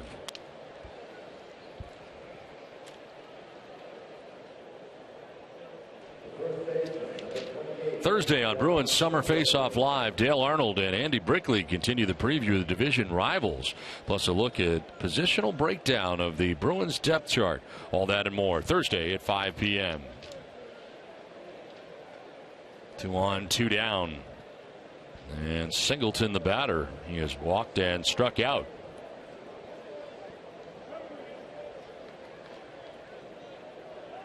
Now Butler headed out to talk to Kelly.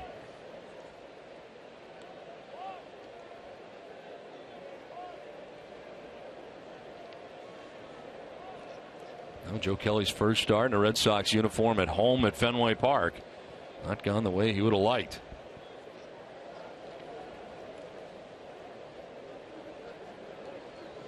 Working here with 2 on, 2 down.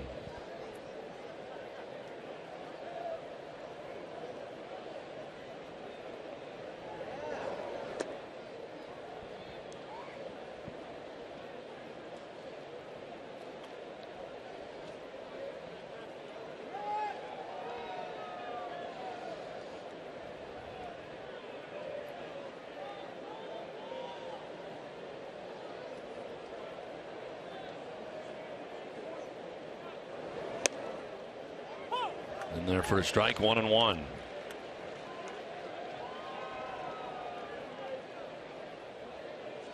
Kelly with 2 no decisions in a Red Sox uniform coming into today's outing. At St. Louis, at Cincinnati, but both pretty good outings. 7 innings, 1 run, and St. Louis 6 innings, 2 runs in Cincinnati last time out. 2-1.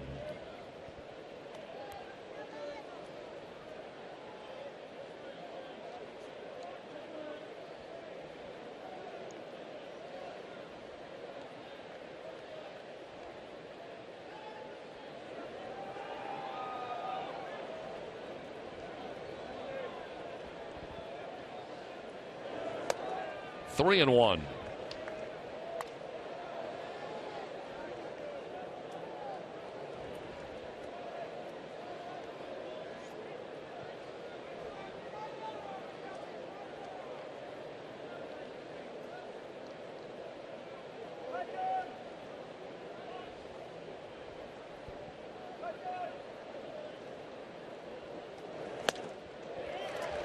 Battles back with a 94-mile-an-hour fastball by him.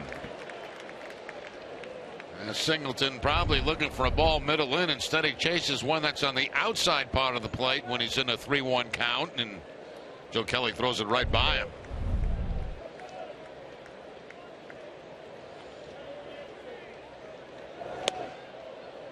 Wow, call the ball, and that is the 6th walk given up by Kelly. It loads the bases, back-to-back walks here in the 4th inning. Juan is checking on Breslow in the pen. Butler buying some time as he heads out there. Carlos Corporon coming up here for the Astros.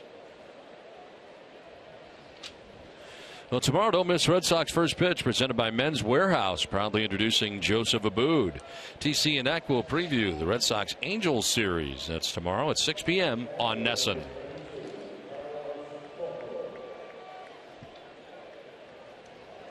Joseph Aboud in the house today.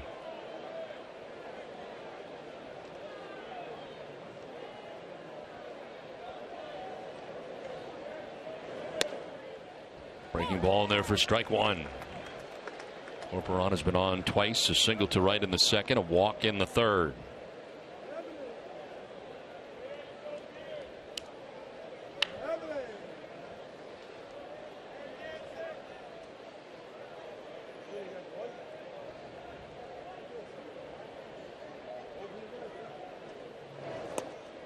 Down 0-2.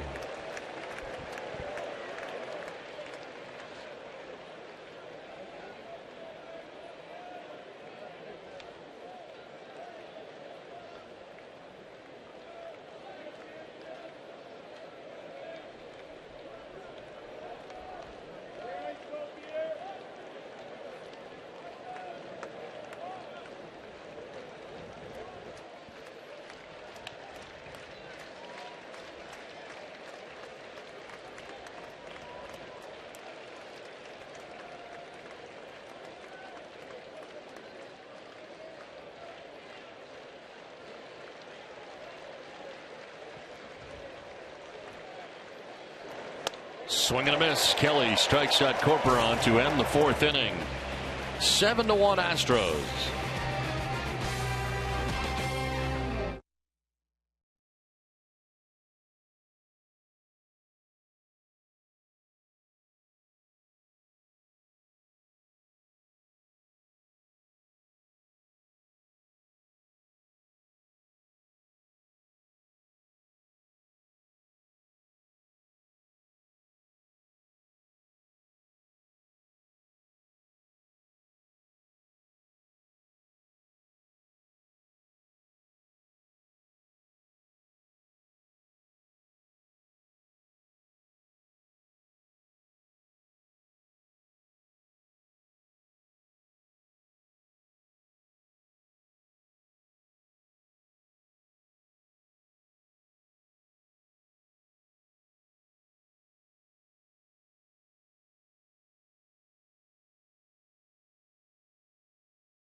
committed to putting you first. Learn all the ways Eastern puts you first at easternbank.com. Now it's on to the bottom of the fourth inning. 7-1. Houston on top of Boston. Will Middlebrooks, Jackie Bradley Jr., Dan Butler scheduled to face Colin McHugh. Red Sox getting their first run of the game in the third inning on an RBI double by Daniel Navas, scoring Brock Holt.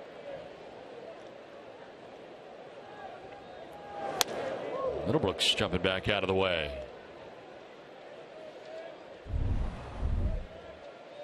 That fastball running back inside on Middlebrooks and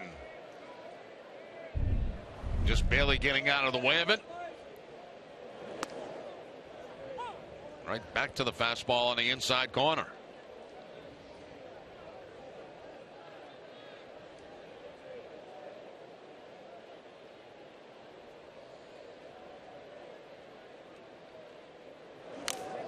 Brooks fouls it off the catcher Corporon, and it's a ball and 2 strikes.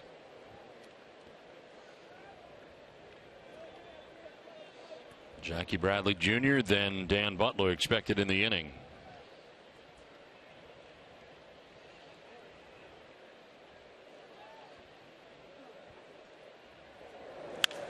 On the ground and through into left field, a base hit. Breaking ball that Middlebrooks was able to stay back on, and he's 2 for 2 in the game.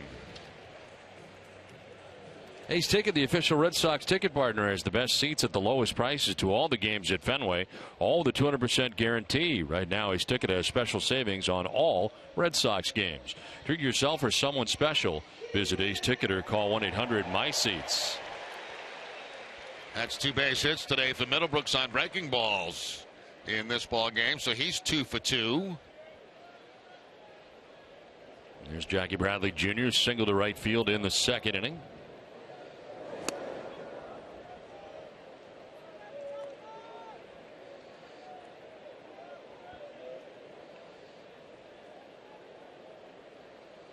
Hits are only 7-6 in favor of the Astros, but the scoreboard a little different. 7-1 in runs for Houston as Bradley fouls it off to the left.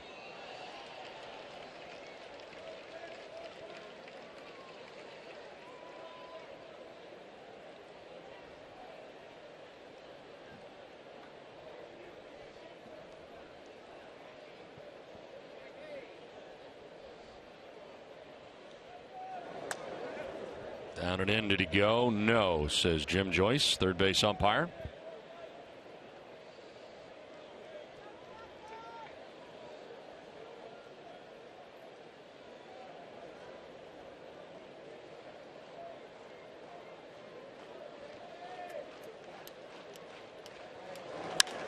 To left field, Krause going back, and it's going to be over his head and off the bottom of the scoreboard.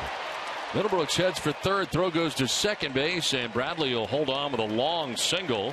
But the Red Sox have runners at first and third with nobody out in the fourth inning. Now that's a very nice sign there for Jackie Bradley Jr. That's what you like to see. Use the opposite field, but instead of fly balls, line drives. Get that ball up on that green monster, and he's able to do it here. A lot of times when he goes to the opposite field, it's a fly ball out. That time he took a low fastball and drove it off that left field wall. So he's 2 for 2 on the afternoon.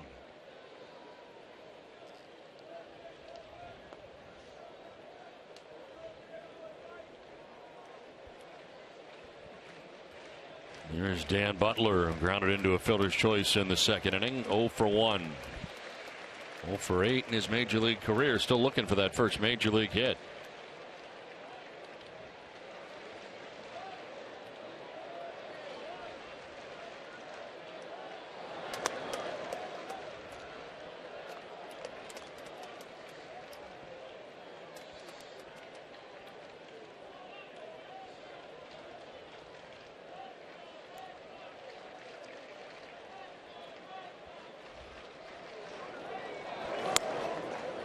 That's a strikeout at the top of the zone. 1-1.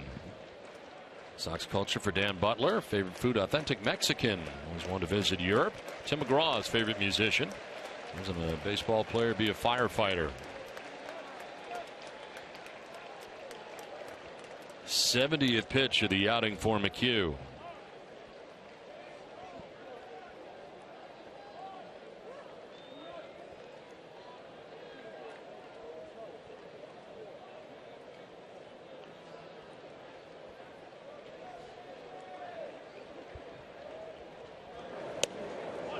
Lays off and takes ball 2.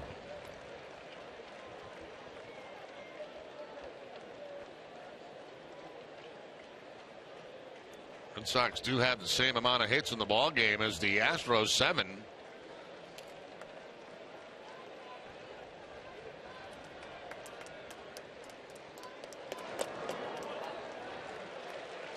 Close pitches, but balls. 3-1. The Astros have the youngest roster in the majors, an average age of 26.9. Trying to gain a split in this 4-game series.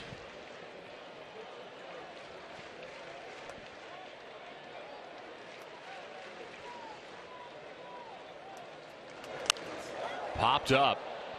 Down from first and third, Singleton and Dominguez. It'll be Dominguez, the third baseman, who makes the catch for the first out of the inning.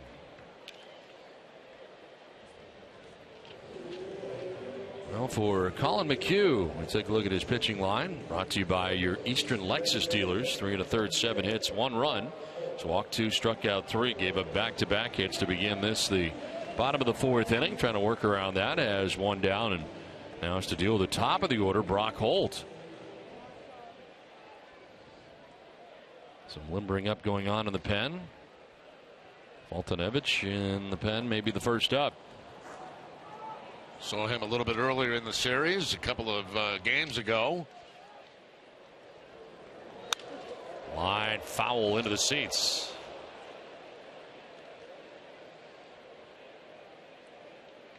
He's starting to warm up now in the pen.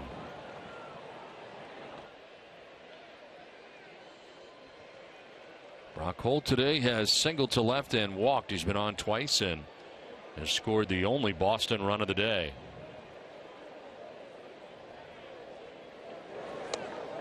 A swing and a miss at the breaking ball. 0-2.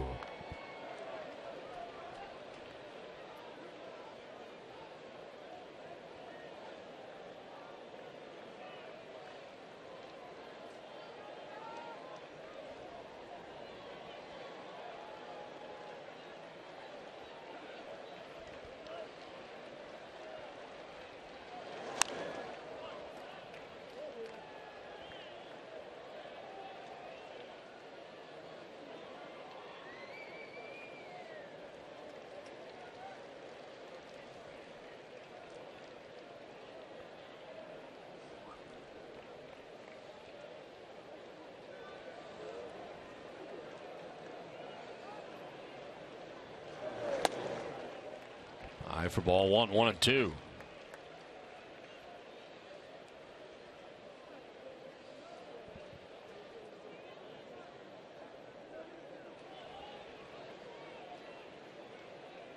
Brooks at third, Bradley at first, 1 out here in the 4th inning. Swing and a miss, and Holt strikes out. 4th strikeout for McHugh. It's a big out, 2 down. Now fastball away from Brock Holt this time, and they set up inside. It was supposed to go inside, but actually goes to the outside part of the plate and becomes very effective as Holt cannot make contact. Make insurance, great service, great coverage, and a great price for auto, home, or life insurance. 2 down here in the 4th inning. Runners at first and third, and Daniel Nava the batter. Struck out looking in the first, doubled in the third to drive in the Red Sox lone run, but rounded second and was thrown out. In between second and third base, got himself into a rundown.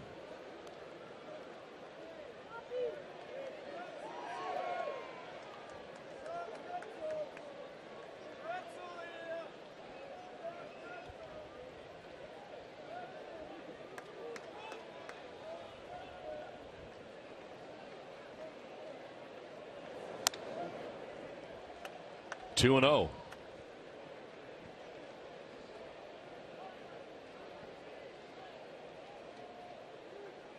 On the bottom of the order for the Red Sox, he's done the bulk of the damage hit wise. Middlebrooks 2 for 2. Bradley Jr. 2 for 2. 80th pitch coming up for McHugh. Yeah, that's in there for a strike.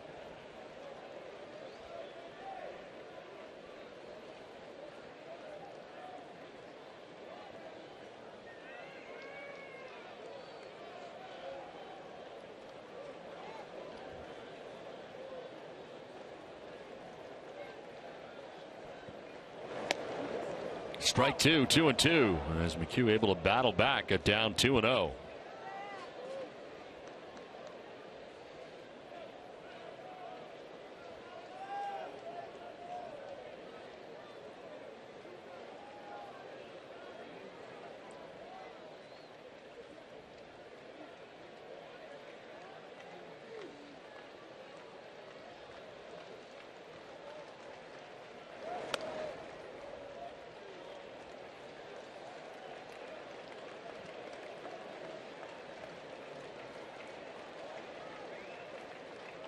Middlebrook single to begin the inning. Bradley Jr. singled, but Butler popped out to the third baseman. Holt struck out swinging. 2 outs, 2 on. And a 3-2 pitch coming to Daniel Nava.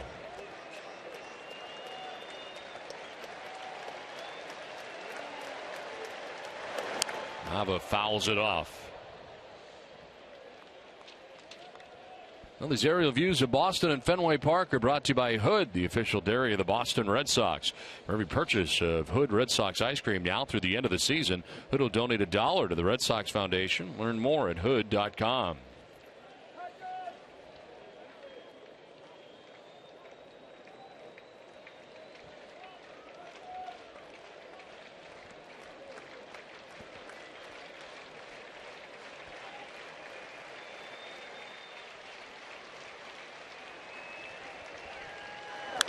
Nava chops it down the first base line, retrieved by Singleton. He'll flip to the pitcher, McHugh, covering for the out that ends the inning. Works his way around, 2 hits in the inning. It's 7-1 Houston.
By Southwest Airlines. Find our fares online only at southwest.com. Back at Fenway Park into the 5th inning we go. 7-1 the Astros on top of the Red Sox. This call to the bullpen brought to you by New England Ford Dealers as Craig Breslow comes into the game for Boston. Into his 47th appearance of the year. 2-4 with a 5.11 earned run average. 44 innings, 27 strikeouts, 24 walks, and opponents hitting at 302 against Craig Breslow. He takes over for Joe Kelly, roughed up today. 4 innings for Kelly as he gives up 7 runs and 7 hits in his outing. He ended up walking a career high 6 batters today, struck out 3. And on the hook as Craig Breslow takes over here in the 5th inning. Well, for the next 4 days, the Angels come into town, and they're in a real battle with the Oakland Athletics out there in the West. 4 night games here at Fenway Park. See, one of the game's greatest hitters, players, and Mike Trout. The Angels and A's tied atop the American League West to start today's action. Angels have been going in the right direction while the Oakland A's have not. And they have John Lester on the mound today, hoping for more of this kind of success that he's had since joining the A's. Oakland has lost 4 in a row. Angels have won 4 in a row. Mark Krause leading it off here in the 5th inning.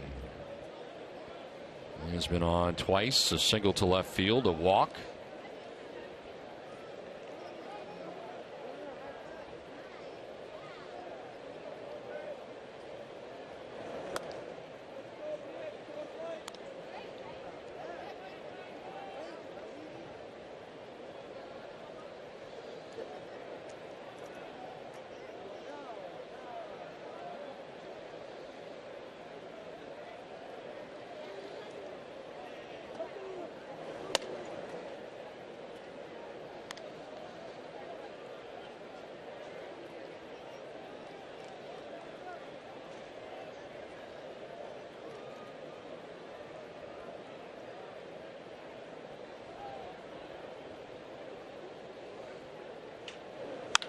On the ground to second base. Holt sliding to his left, throws out. Krause for the first out here of the 5th inning.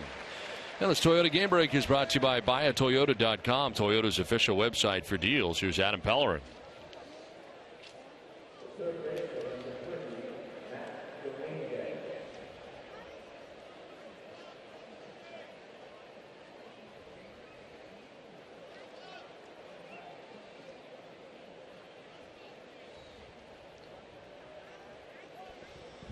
All right, Adam, thanks very much. Some majestic home runs hit by Giancarlo Stanton.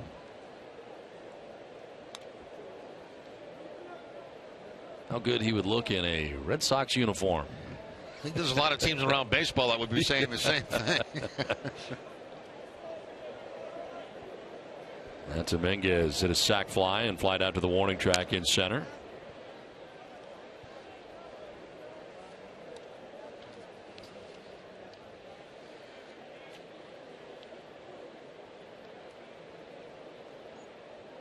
Miami this year, they're only a game under 500, 61-62, which is a huge improvement for them. 8 games out of first place. Washington leading that division. Atlanta second, 6 back.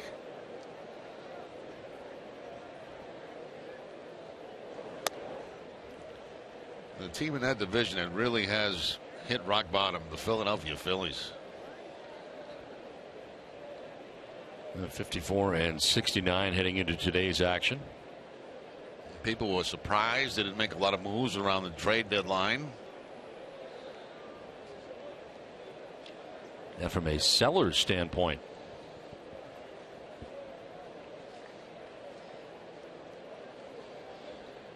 it's not gone well. Ryan Sandberg is the manager of the Phillies so far.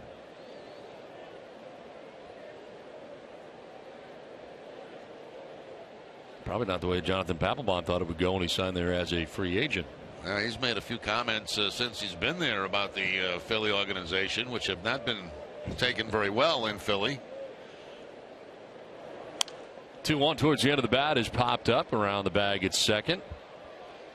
Xander Bogaerts running behind second on the outfield grass. 2 down. Send it down to L. Well, we're all familiar with what Craig Breslow can do on the field, but maybe you're not as familiar what he does off of it. Back in 2008, Craig founded the Strike 3 Foundation. It's an organization that heightens awareness and raises funds for childhood cancer research right now to the tune of $1.5 million. Because of his great work, the Red Sox have actually nominated Breslow for the Branch Rickey Award. It's a prestigious honor that the MLB hands out to its finest and those that they think are very charitable. So here's where Red Sox Nation comes in. Voting for this award actually ends tomorrow, and we want Craig to bring it home. So you can go to Branch Rickey, that's Rickey with an E in there, .com, and vote for Craig Breslow so that he can assure this award, which they'll announce later this week. Don? All right, El, thanks very much. He works very hard during the offseason, especially in the community, not only in Connecticut, but all over New England. There's a swing and a miss from Marwin Gonzalez with 2 down here in the 5th inning.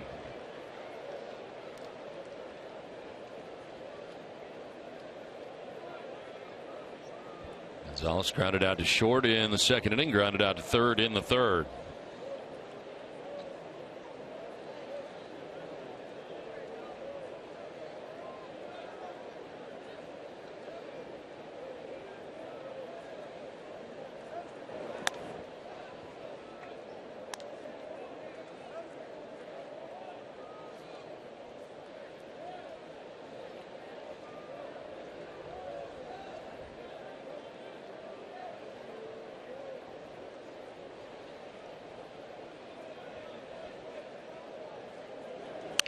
On the ground to third baseman Will Middlebrooks.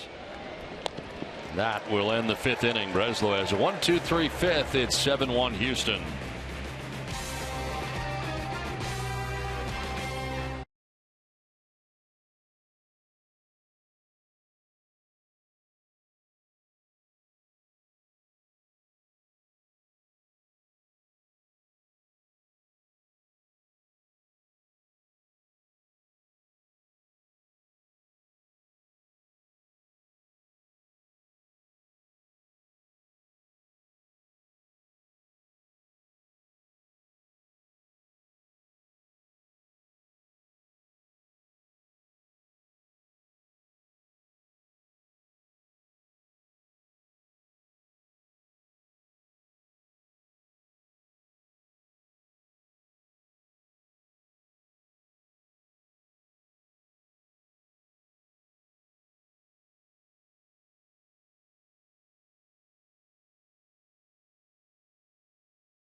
Insect of Connecticut is the praying mantis. Even though it is not native to Connecticut, they were introduced to the Northeast United States 75 years ago as garden predators to fight the native pest population.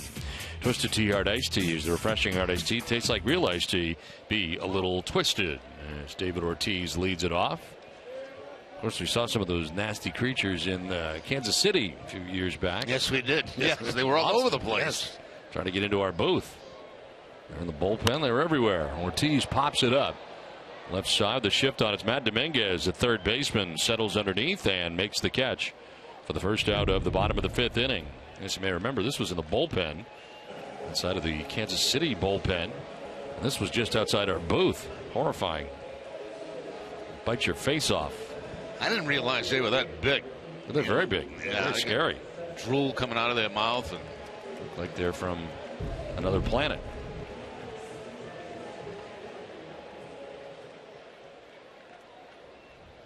One down for Yoenis Cespedes, 1 for 2. Grounded out shortstop in the first, single to right in the third.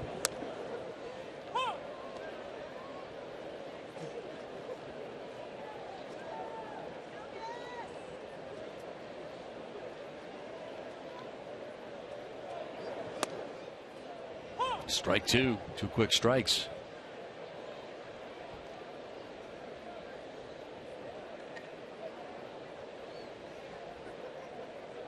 Kelly Johnson on deck. Red Sox batting here in the bottom of the 5th inning. And Cespedes down on strikes, as that is strikeout number 5 for Colin McHugh. 2 down. Alltown, New England's premier convenience retailer, is committed to supporting the communities they serve. For every home run the Red Sox hit the rest of the season, Alltown will donate $500 to the Cystic Fibrosis Multiple Sclerosis Foundation. Visit www.cfmsfund.org for more info. Now, you mentioned 5 strikeouts for McHugh on the afternoon. His strikeout high in the season is 12, and he did that in his very first appearance of the year against the Seattle Mariners.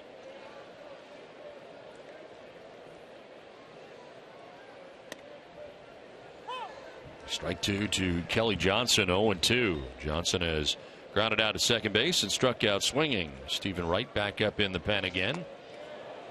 And a swing and a miss as McHugh with back-to-back strikeouts. And 6 in all now. It's 7-1 Houston.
The hashtag NESN fan photo for a chance to be shown in our broadcast, brought to you by AT&T.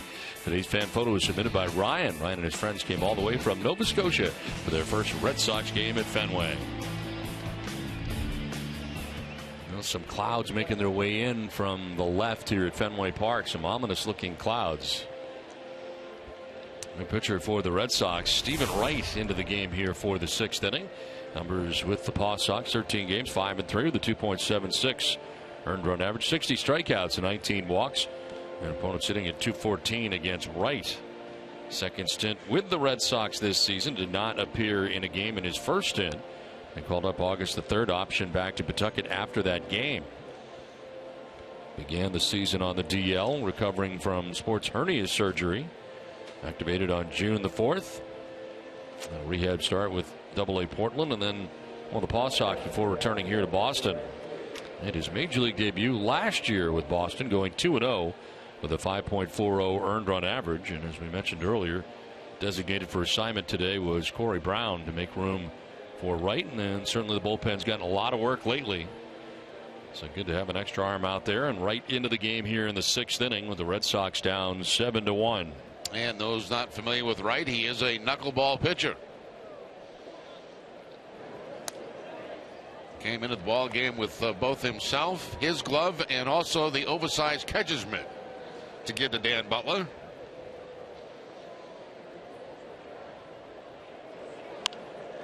To left, and Cespedes will play that on a couple of hops. It's a base hit for Robbie Grossman to begin the 6th inning.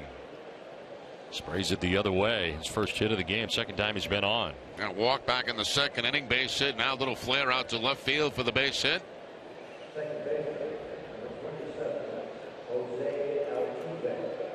Here comes Jose Altuve, 3 for 3 in the game. He was singled to right, hit a grand slam, and singled to center.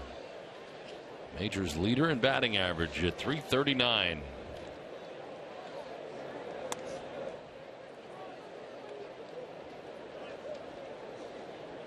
There's the big mitt you were talking about.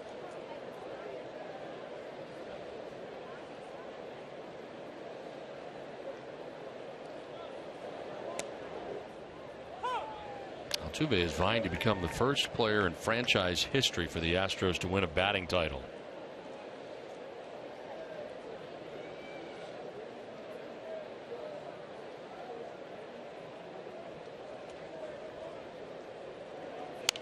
On the ground left side. Middlebrooks can't get it. Bogarts can. His throw to second's going to be late, and everybody's safe.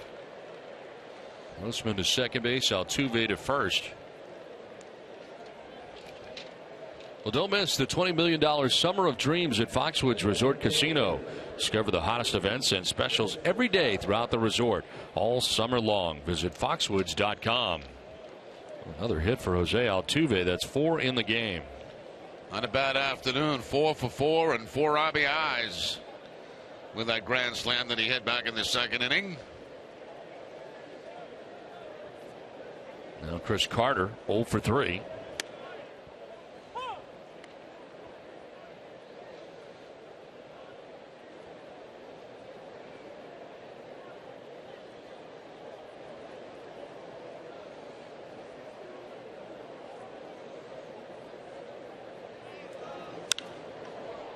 Fly ball out to right field. Nava drifting back. It'll take him to the edge of the track and onto it. Grossman tagging. He'll head from second to third on the long fly ball to right field with now 1 out in the inning. RBI Baseball is back with all 30 MLB teams and 2014 players. Get the retro 2-button style baseball game you've been missing. Visit RBIGame.com for more details and download today on your console and mobile device. 1 out, first and third, and Dexter Fowler coming up.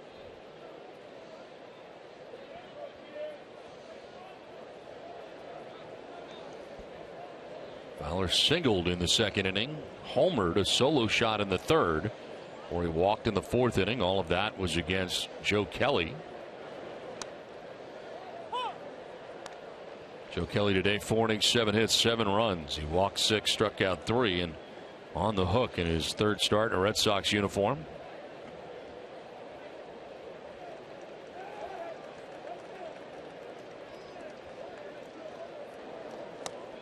No 0-2. That one by Fowler.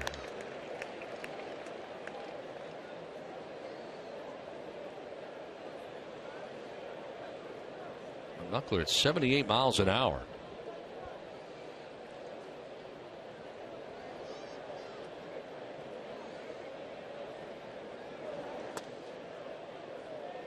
This is outside within 1-2. A little bit hotter than what we saw Tim Wakefield's knuckleball, and a little closer to what we see from R.A. Dickey.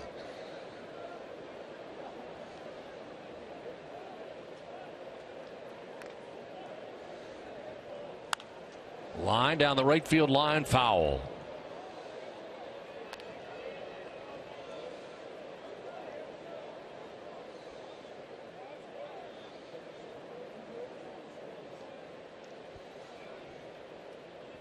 John Singleton waiting on deck for Houston with 1 out. Robbie Grossman at third base. Jose Altuve at first base, and the Astros already on top, 7-1. Popped up, foul off to the left. Middlebrooks going as far as he can and leans over but can't make the catch. Drops into the photographer's well.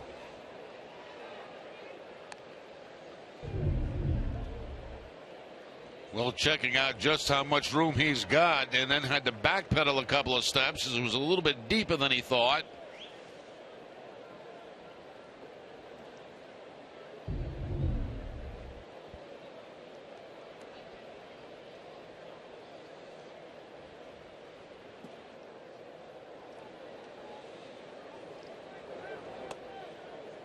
Drops a little bit low, 2-2.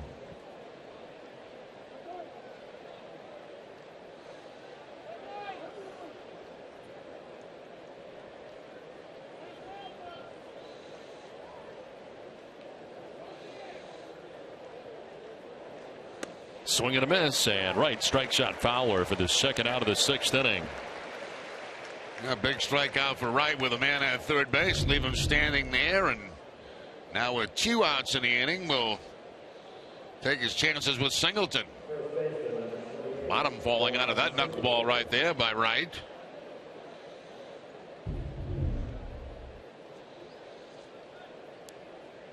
Two down, first and third. Here's John Singleton. His walk struck out and walked again.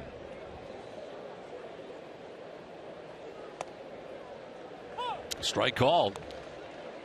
They're at the top of the zone.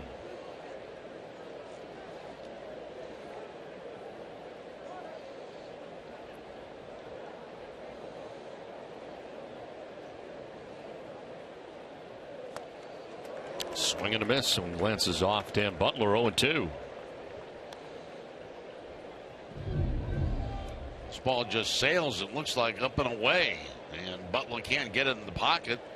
Unfortunately for him, it just drops right down in front of home plate. No advance by the runners. Glove is so big you can't tell whether or not it's even in the glove. It's hard, you know.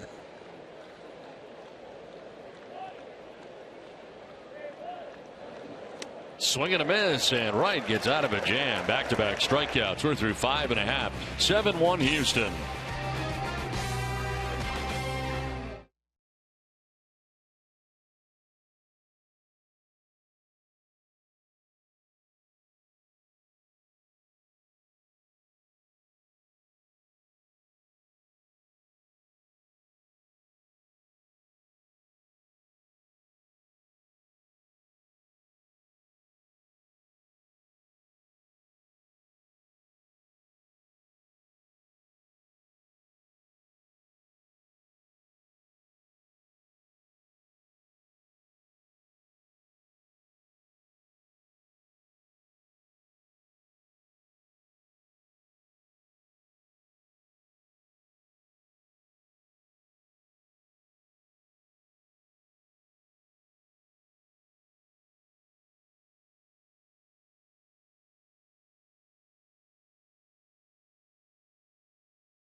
Now open to the public. For years, businesses have been taking advantage of WB Mason's overstock. Now you can too. For a sneak peek at inventory, visit whatabargain.com. Not a bad day to be out on the water. 7-1. Astros have the lead over the Red Sox as we head into the bottom of the 6th inning. Xander Bogaerts leading it off and taking a pitch outside. Xander struck out in the second, grounded out to first base in the third.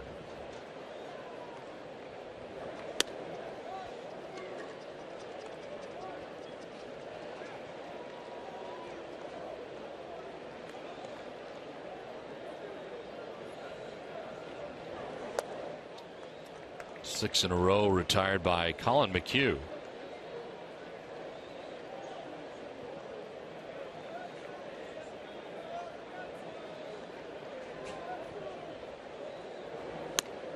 There's a strike. 3-1.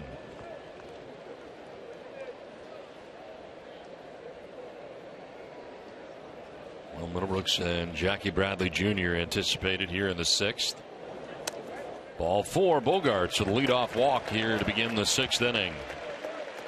There's a third walk given up by McHugh of the day.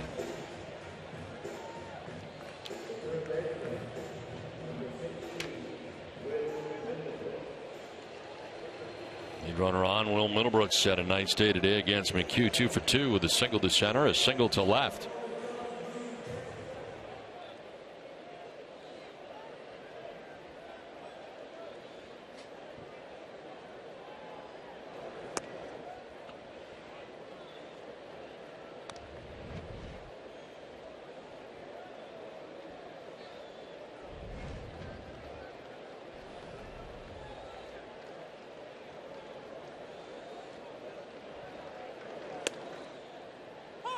Strike called right on the inside corner.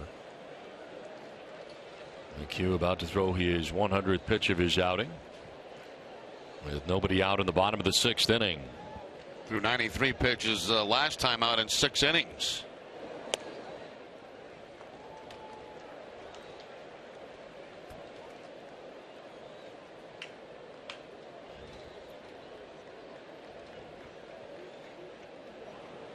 Fultonovich up in the pen.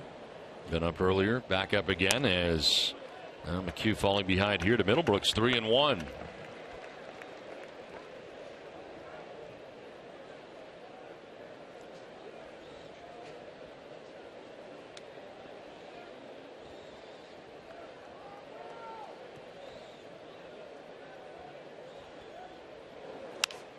On the ground to first baseman Singleton. He goes to second for one. Back to first. It is late.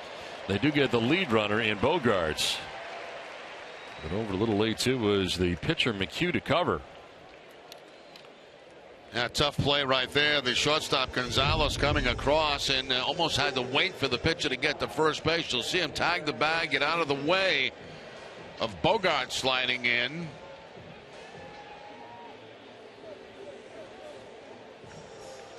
The pitcher does get into that stretch position over there, but cannot handle the baseball, and Middlebrooks beats it out. 1 out, 1 on. Jackie Bradley Jr., the batter, 2 for 2. He singled to right in the 2nd, singled to left in the 4th inning. And takes a pitch down and in for ball 1. The worst of these clouds are headed right over Fenway Park right now.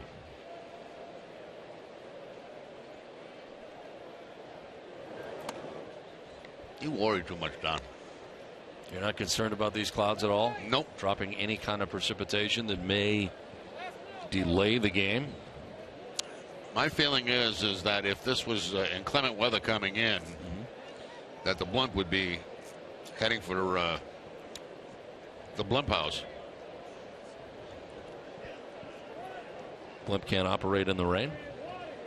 I don't think they like to be up there in thunderstorms and stuff. No, I wouldn't imagine. We have jets that don't fly around thunderstorms, right? This is true. Go through them. Feel good about things, Don. It's not the correct score today, right now, but 1 out, 1 on. Jackie Bradley Jr. waiting on a 2-0 pitch. And that's outside. 3-0.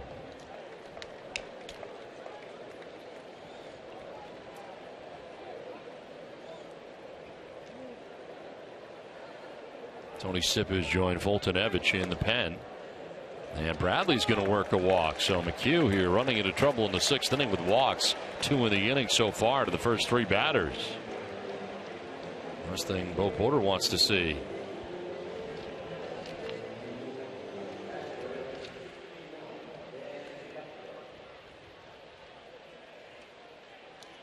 One out, 2 on. Dan Butler, the batter, 0 for 2 in the game. 0 for 9 in his major league career so far.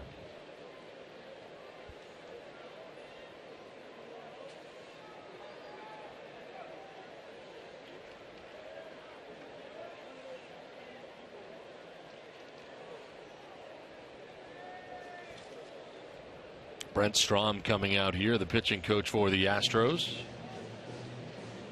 Log on to NESN.com/Nexium 24-hour to register for the Nexium 24-hour Green Monster ticket giveaway. This is your chance for you and your family to win 4 tickets to the Green Monster seats, one of the most unique places to watch a game in all of sports, courtesy of Nexium 24-hour. 2 on, 1 out, and Dan Butler, the batter, as Q running into some trouble here in the 6th inning. A couple of walks.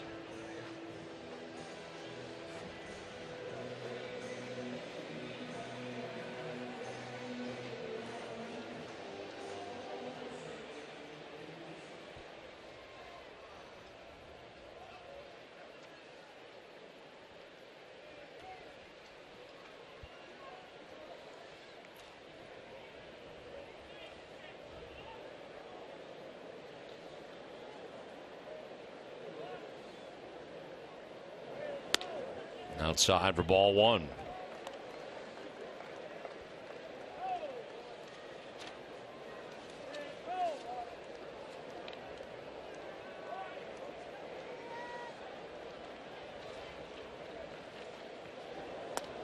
There's a strike. 1-1 to Butler. Back to the slider right there to try to get back in the groove and get back in the strike zone.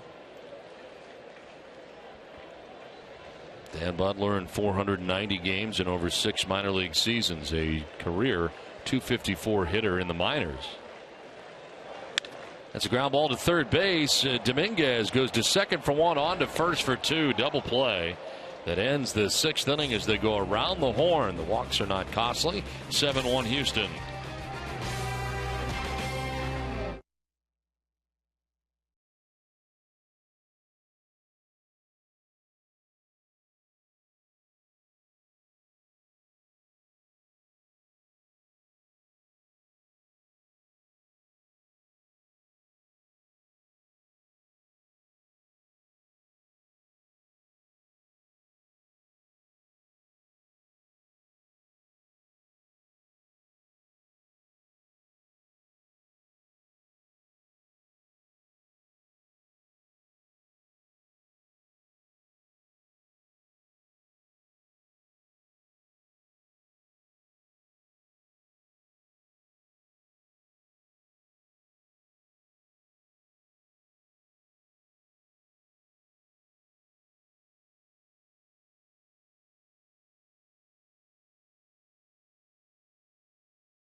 Post game today, learn how baseball players use momentum at the Museum of Science. Plus, we learn what it's like to be a Fenway Ballpark girl here. It's the final and deciding round of Batter Up with D'Angelo Ortiz. Don't miss Nesson Clubhouse tonight following Red Sox final. 7-1, the Astros have the lead over the Red Sox as we head into the top half of the 7th inning. Carlos Corporon to lead it off here for Houston in the 7th. Stephen Wright back on the mound, and a 2-hopper out to Bogarts. One down in the 7th inning. So Corporon retired. And it'll bring up Mark Krause.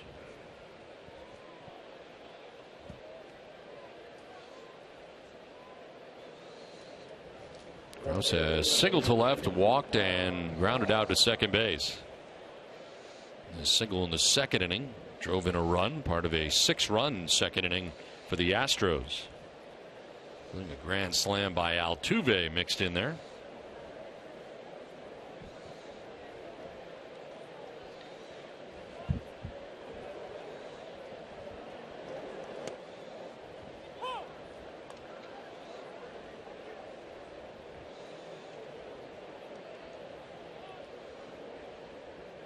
Hit day today for Altuve.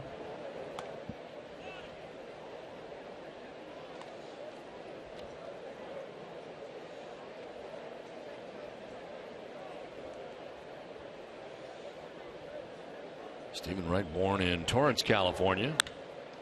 This one lined off him into right field for a base hit for Mark Krause. On with 1 out. Second hit of the day for Krause.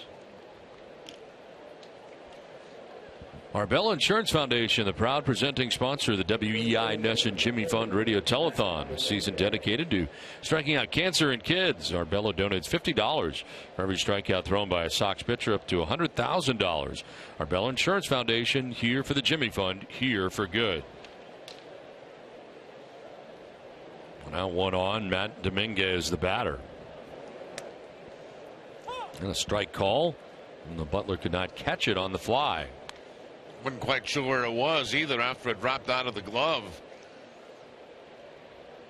What makes throwing runners out of second base against knuckleball pitchers so difficult too, getting a grip out of that big glove to make a throw to second base.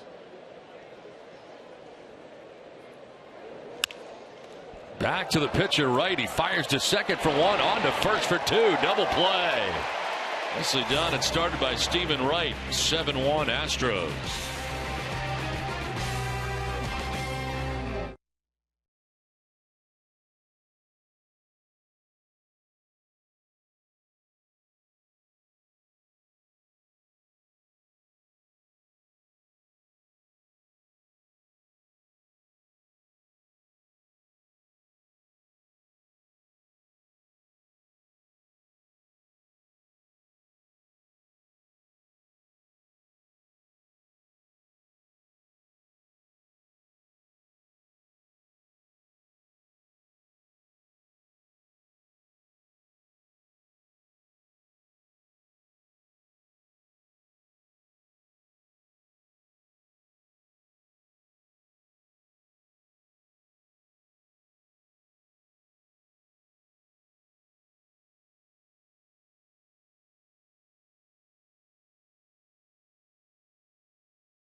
Takes his family to Italy. Charlie's in search for authentic wines, cheese, and prosciutto while taking in the historical sites, and takes a trip along the Amalfi Coast. Don't miss Charlie Moore's Summer of Fun tonight at 6:30. Well, today's game summary is brought to you by Xfinity. The second inning, the big inning for the Houston Astros. They score 6 times off Joe Kelly, including a grand slam by Altuve. They put together 7 runs in the game and enjoy a 7-1 lead. The Red Sox only run coming on a RBI double by Daniel Nava, who's gunned down trying rounding second base and get caught in a rundown and scored Brock Holt. And the Red Sox scored their run back in the 3rd inning. Kelly chased from the game, giving up a total of 7 runs in 4 innings and walking a career high 6 batters in his first outing in a Red Sox uniform here at Fenway Park. Now some changes here for the Astros. Jake Marisnick takes over in right field. And moving from right field to left field is Robbie Grossman. Astros move on to their second pitcher of the game as Tony Sipp comes into the game. The left-hander's had so much success against the Red Sox over the years. His 42nd appearance of this year, 3-2 in the 2.68 earned run average. 45 strikeouts at 10 walks, and opponents hitting at 160 against Tony Sipp. Look at his numbers against Boston. They are amazing over the years.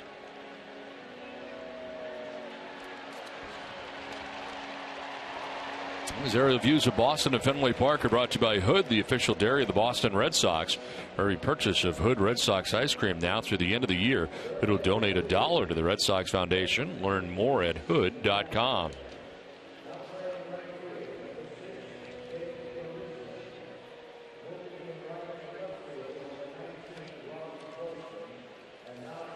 Now the top of the Red Sox order, Brock Holt, Daniel Nava, David Ortiz will be coming up.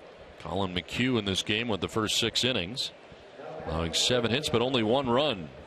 Walked 4 and struck out 6. Has a chance to pick up his 6th win of the year. Came in at 5-9.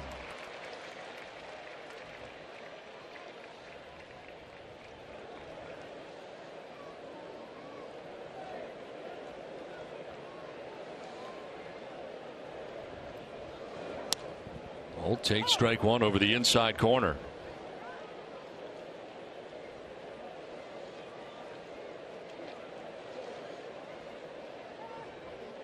Posted a 0.59 earned run average in 16 career appearances against Boston. Red Sox have only hit at 102 against him. Now the bulk of that game, as you remember, is the Cleveland Indians. His lowest career ERA versus the Red Sox of any active pitcher, minimum of 15 appearances.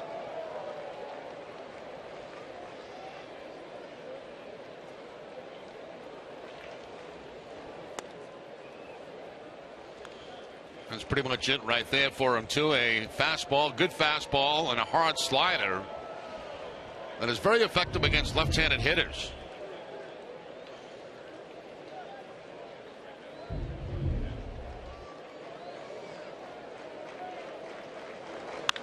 Lined and caught first base by John Singleton for the first out of the bottom of the 7th inning.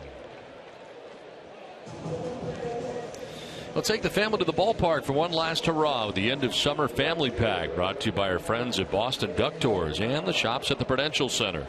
Special package includes tickets, free parking at the Prudential Center garage, and a free Boston Duck Tour ride to and from Fenway Park. Fans can purchase tickets at redsox.com/familypacks. One out here in the 7th inning. Daniel Nava, the batter. Struck out in the 1st inning, doubled to right in the 3rd, grounded out to first base in the 4th inning.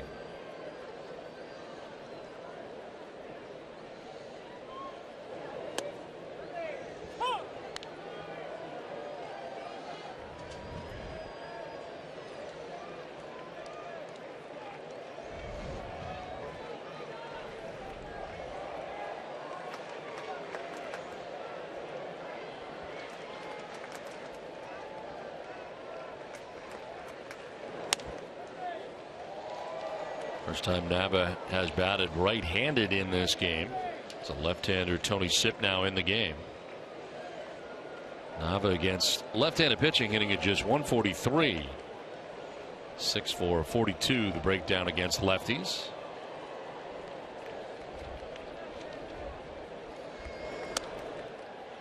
All of a sudden the wind has shifted here at Fenway Park and blowing out toward right field now.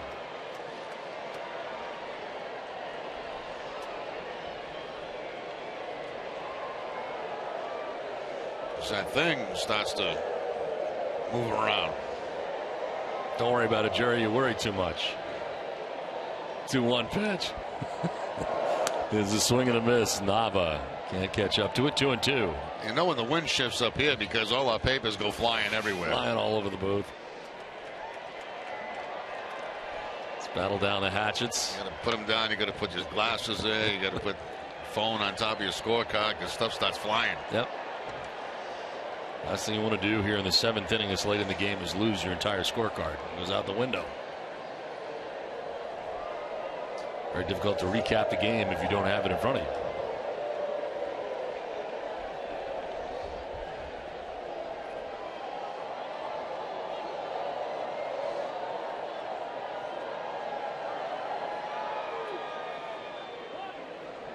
Nava off the end of the bat, fouls it off, stays alive.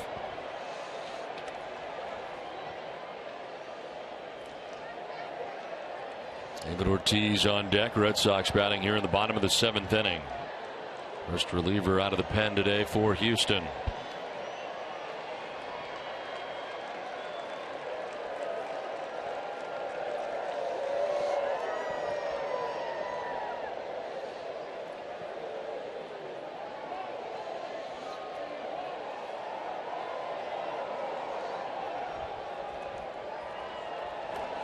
Swing and a miss, and Nava strikes out. Second out of the 7th inning. First K for Tony Sipp, 2 down. And Sipp leaving the strike zone with the fastball going up and away from Nava, and Nava chasing it. So line drive out, strike out.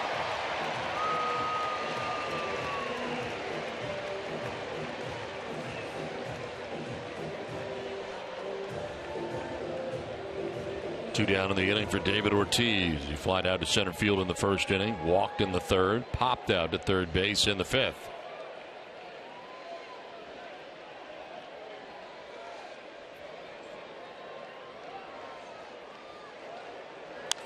Fouls it back to our left.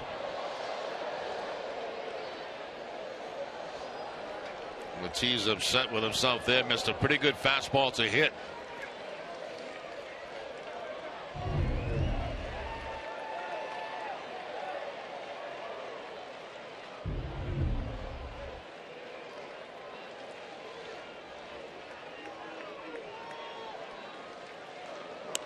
Goes around for strike 2, 0-2.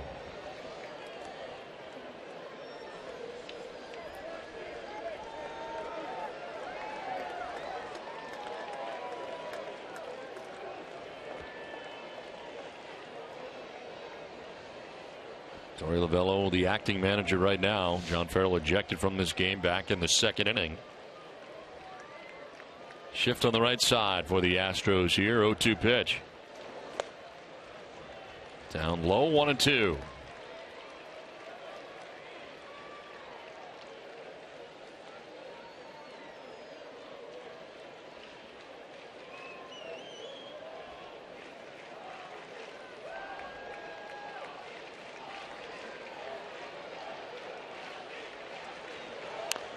Ortiz in a check swing, fouls it off at the plate. Still 1-2. Colin McHugh started the game today for the Astros. 6 innings, 7 hits, only 1 run. He walked 4 and struck out 6. Tony Sipp comes in, gets Holt to line out to first. Nava to strike out now in a battle against David Ortiz. All 2 strikes to Big Papi.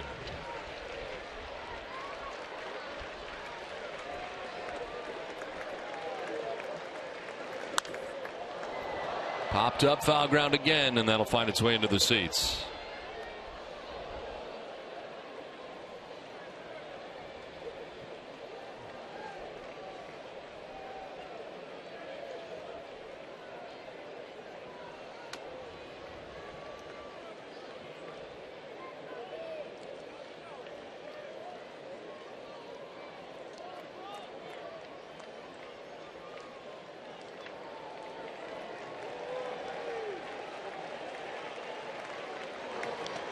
Bouncing in for ball 2.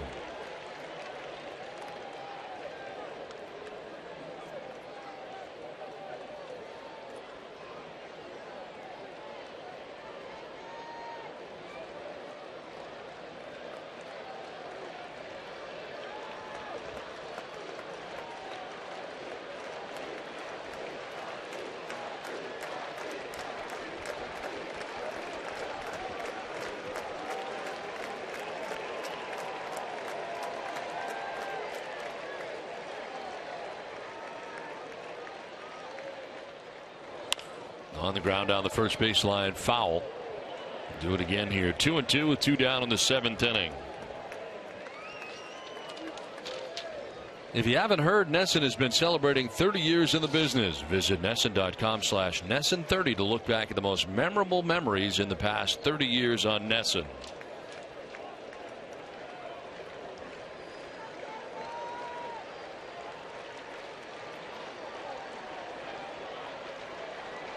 Two balls, 2 strikes to David Ortiz. 2 down in the 7th inning.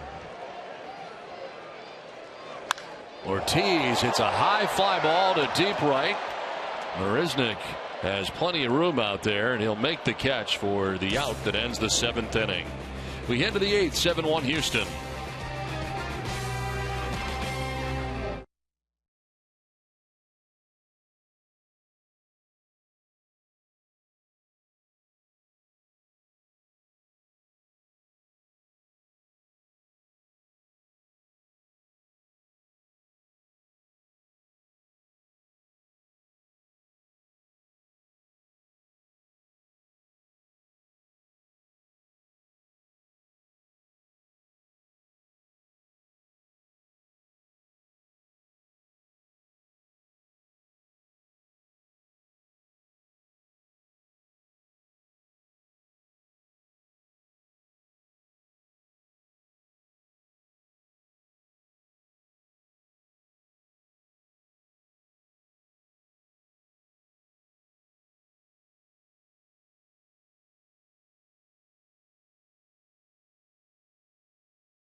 Of Green Mountain Coffee K-Cup packs will keep you running and guarantees to satisfy any fan base. Order by 11:30 a.m. and get free same-day delivery. Who but W.B. Mason?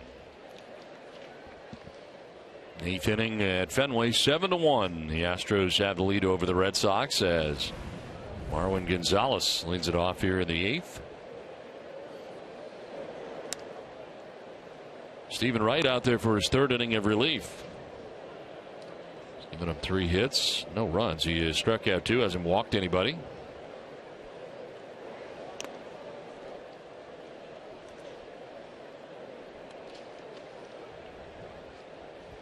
Now you can bring the Green Monster home with the new Fenway collection from Benjamin Moore, official paint of the Boston Red Sox.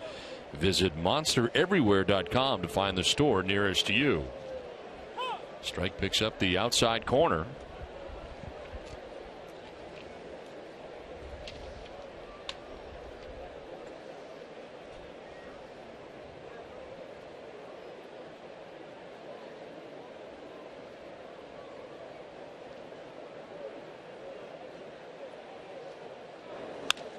On the ground right side to the backhand goes Holt.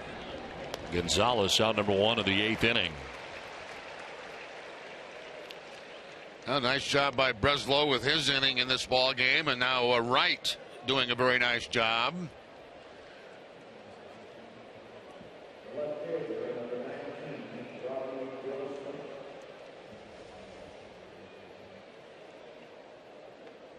One down, and Robbie Grossman the batter.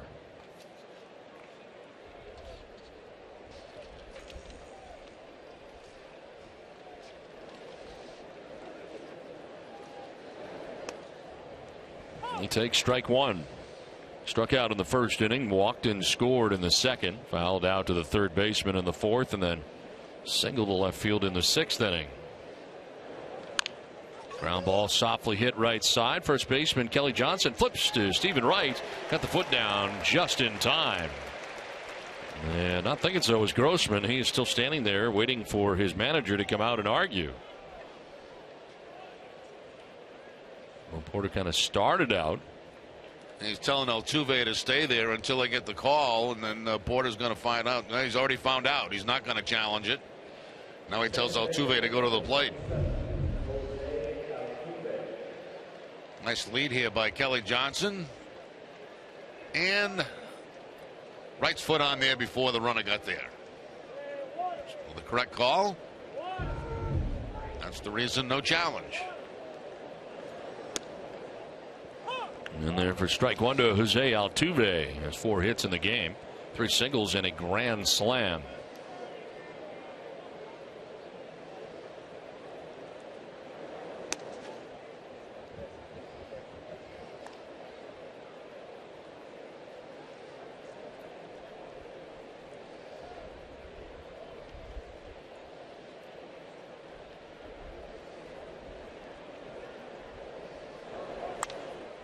Fouled off to the right out of play. 1-2. Have a son or daughter who wants to learn more about baseball or their favorite Red Sox players? Now they can by checking out NESSONClubhouse.com. Has videos, games, and a whole lot more. It's fun, free, and easy to use. NESSONClubhouse.com.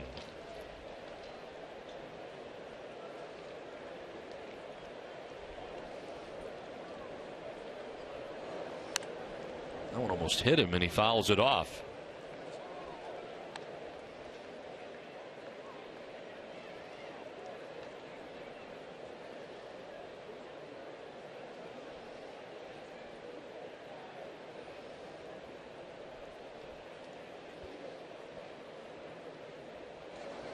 Swing and a miss, and Altuve strikes out to end the inning. Another good inning for Stephen Wright. 7.5 done. It is 7-1 Houston.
Children battling cancer, students trying to afford college, soldiers returning from war, kids playing in little leagues and RBI programs, and families in need of holistic, comprehensive health care. This is the work of the Red Sox Foundation. 7-1, Houston on top of Boston, out hitting the Red Sox 10-7 as we play along to the bottom of the 8th inning back at Fenway Park. The pitcher is Michael Foltynewicz into the game. Cespedes swinging at the first pitch, grounds one to shortstop. Marwin Gonzalez throws out Cespedes for the first out of the 8th inning.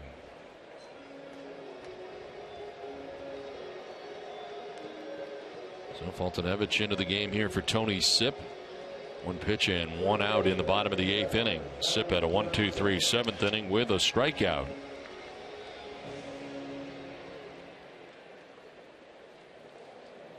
Kelly Johnson 0 for 3. He has grounded out to second, struck out twice.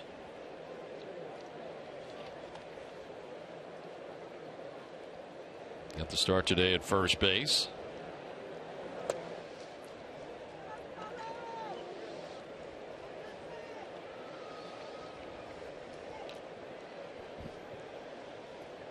Shift on the right side here against Johnson. And he'll take the strike. 2-1.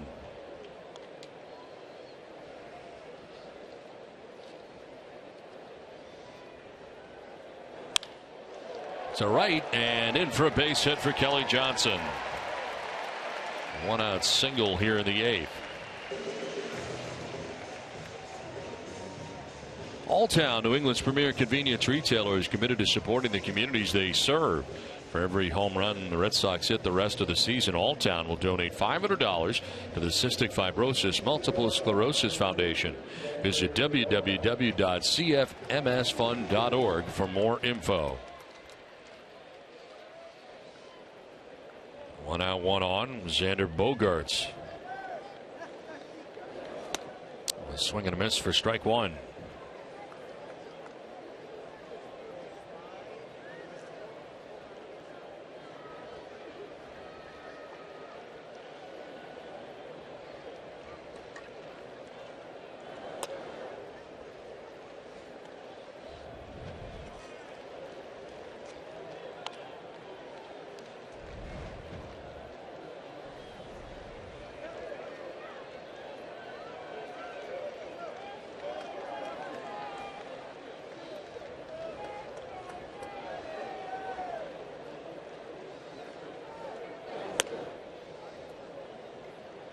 Nobody warming in the Red Sox pen. Looks like Stephen Wright's going to be coming back out again. So far, 3 innings of relief for the Red Sox. Done a very nice job.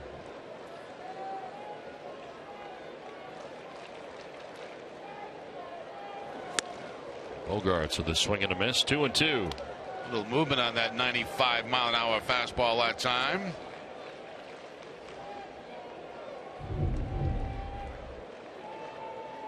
Sinking down and in on Bogaerts. Fly ball to shallow right. Maresnik coming in. Will make the catch for the 2nd out of the 8th inning. Back to the bag at first goes Kelly Johnson with now 2 down.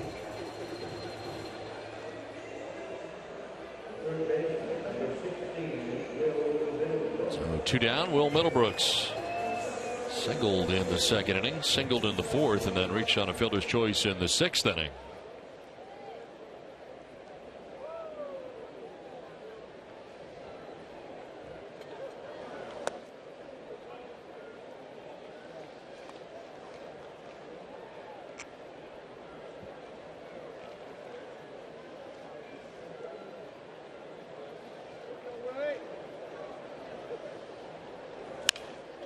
To third base, and Matt Dominguez will go to second for the 4th out. They get Kelly Johnson there, and it ends the 8th. We hit for the 9th. 7-1 Houston.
The new Scion TC. Dunkin' Donuts. By GMC. See what incredible thinking is everywhere. Visit your local GMC dealer or go to gmc.com. And by Southwest Airlines. 7-1 Astros on top of the Red Sox. Into the ninth inning we go. Stephen Wright back on the mound again. It's the sixth inning, seventh and eighth without giving up a run. Did he go? They check it first. No, he did not. Chris Carter leads it off here in the ninth inning. Carter 0 for 4 today.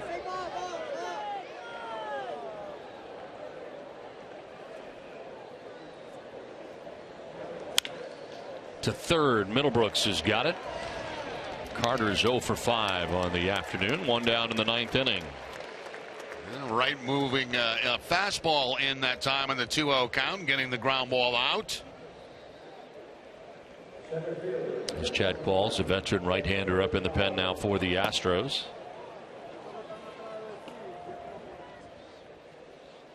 Chad Qualls, 36 years old today, his birthday.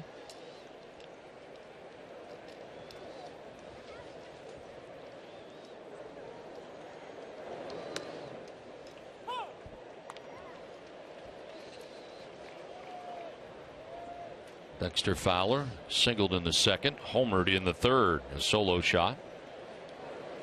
Walk and a strikeout after that. Today is also Dustin Pedroia's 31st birthday. Happy birthday to Dustin today, and hope he feels better. He's been bothered by flu-like symptoms that kept him out of the lineup today. Yeah, not a great way to spend your birthday, is it? Nope. Being ill.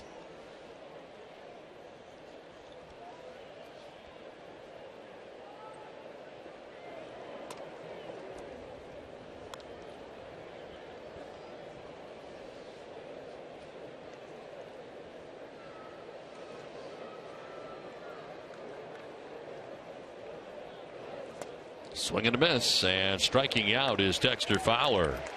That's the fourth strikeout now for Stephen Wright since coming into the game. Well, don't miss WB Mason's Extra Innings Live right after the game. Guys, we'll break down Joe Kelly's start and have reaction from the Red Sox clubhouse. Can't go wrong when you buy right at WB Mason.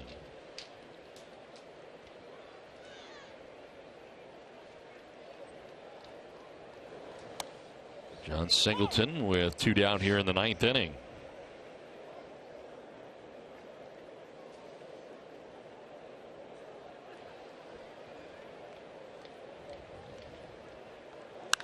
High fly ball to deep right field. Back goes Nava, and this ball is gone. Well gone up into the bleachers. Third home run of the day for the Houston Astros. John Singleton hits his 11th of the season, and it's 8-1 Houston. Kind of a strange day for Singleton. 2 walks, 2 strikeouts, and now this bomb. Like a ball that went right into his power, down and in.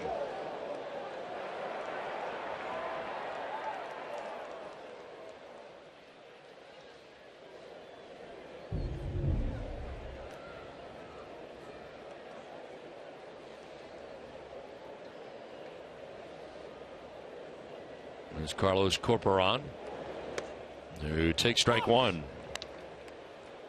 Singled in the second inning, walked in the third, struck out in the fourth, and then grounded to short in the seventh.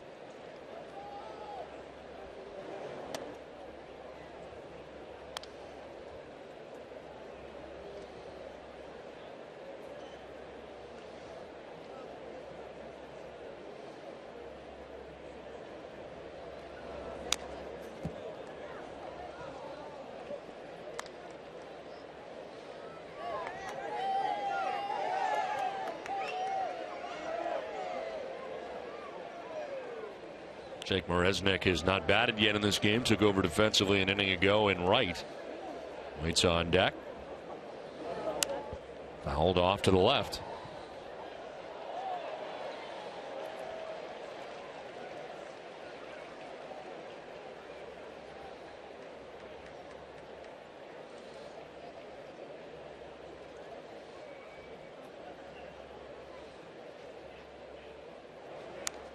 Fouled straight back, still 1-2. Joe Kelly started the game, 4 innings, 7 hits, 7 runs. Walked 6, struck out 3. He's currently on the hook. Saw Craig Breslow for an inning, and ever since then it's been Stephen Wright, who's given up his first run of his outing here in his 4th inning of relief.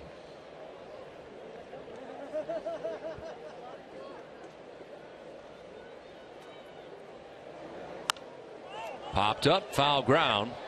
Over is Butler, and leaning in, does not have a play.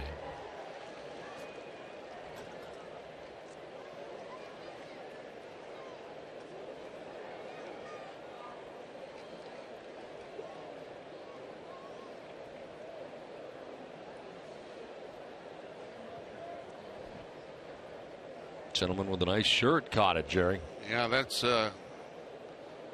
quite a shirt. It's we call it a bavacqua in our business. 1-2 pitch outside. Didn't we have to wear shirts like that Yes, on we Sundays did. once? But was it every Sunday we had to wear shirts just like that? In fact, I think that's it. Same shirt? Yes. This one is chopped back up over the mound as back is right. Nice play. Good fielding play. Not easy backpedaling up over the mound. Home run for Singleton makes it 8-1 Houston.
Nonprofit organization. There's no better place to do so than Fenway Park.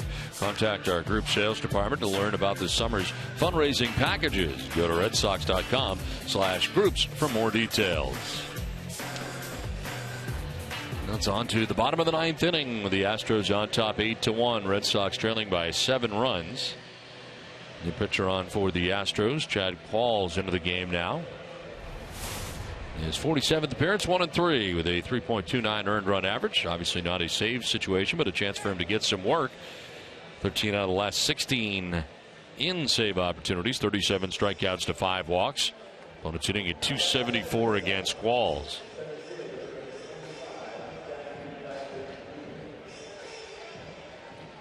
Jackie Bradley Jr. leading it off, who's been on base 3 times today. Single to right, single to left, and a walk.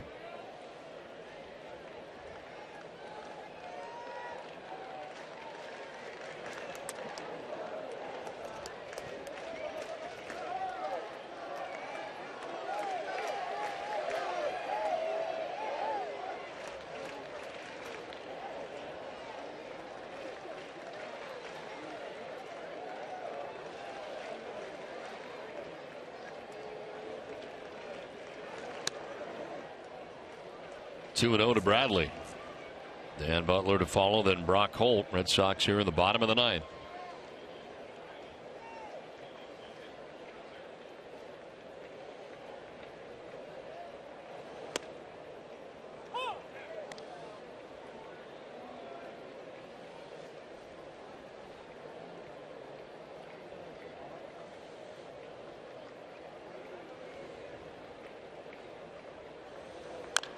Fouls it off himself and hobbles around a little bit.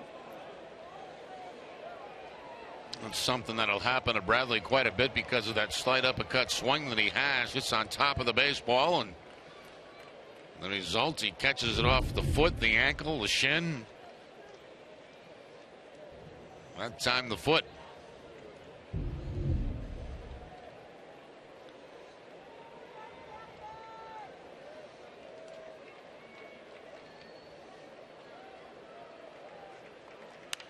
Late protective swing, fouling it off to the left out of play.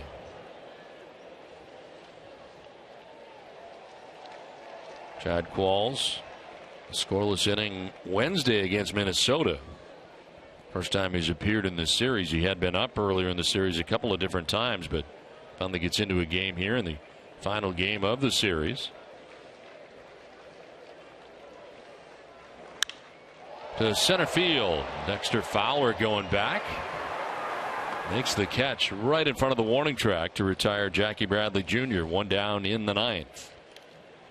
Well, stay tuned today following WB Mason's Extra Innings Live for Red Sox Final presented by Esurance.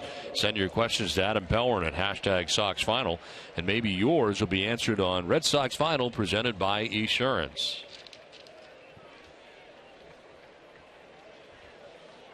One out in the ninth inning. Dan Butler 0 for 3 in the game. Reached on a fielder's choice in the second. Popped out to third in the fourth. Bounced into a double play in the sixth inning and takes strike one.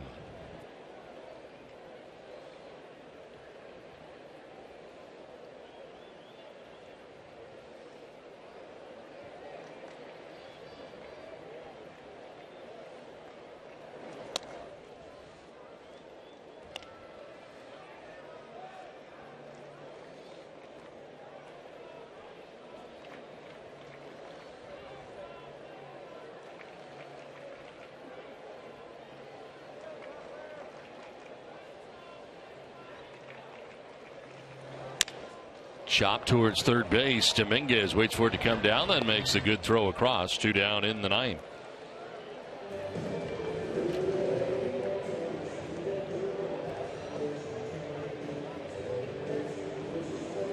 So 2 down. Brock Holt coming up. Single, a walk, a run scored. He's also struck out and lined out.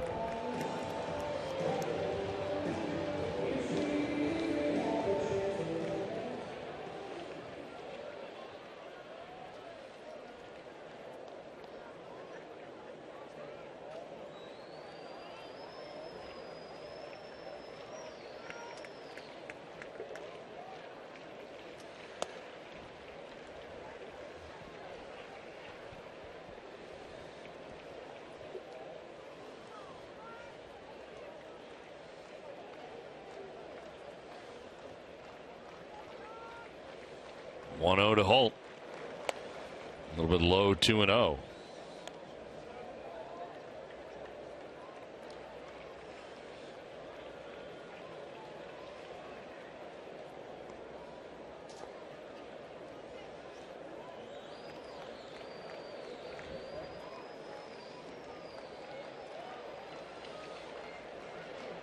Two-0 pitch is in there for a strike. 2-1.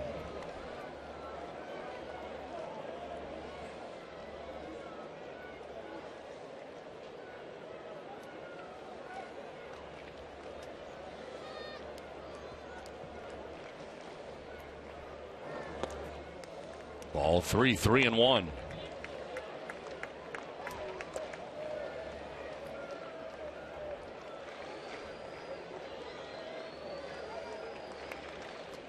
Astros trying to gain a split in this 4-game series with the Red Sox. 8-1 lead, 2 down in the ninth. Holt hits it sharply to first base. Singleton's got it. He'll take it himself to the bag, and the Astros have gained a split in this 4-game series. A 1-2-3 ninth inning for Chad Qualls, and a tough outing today for the Red Sox starter Joe Kelly, chased from this game after 4 innings, giving up 7 runs. The Astros win it 8-1. We'll step aside and come back with more from Fenway right after this.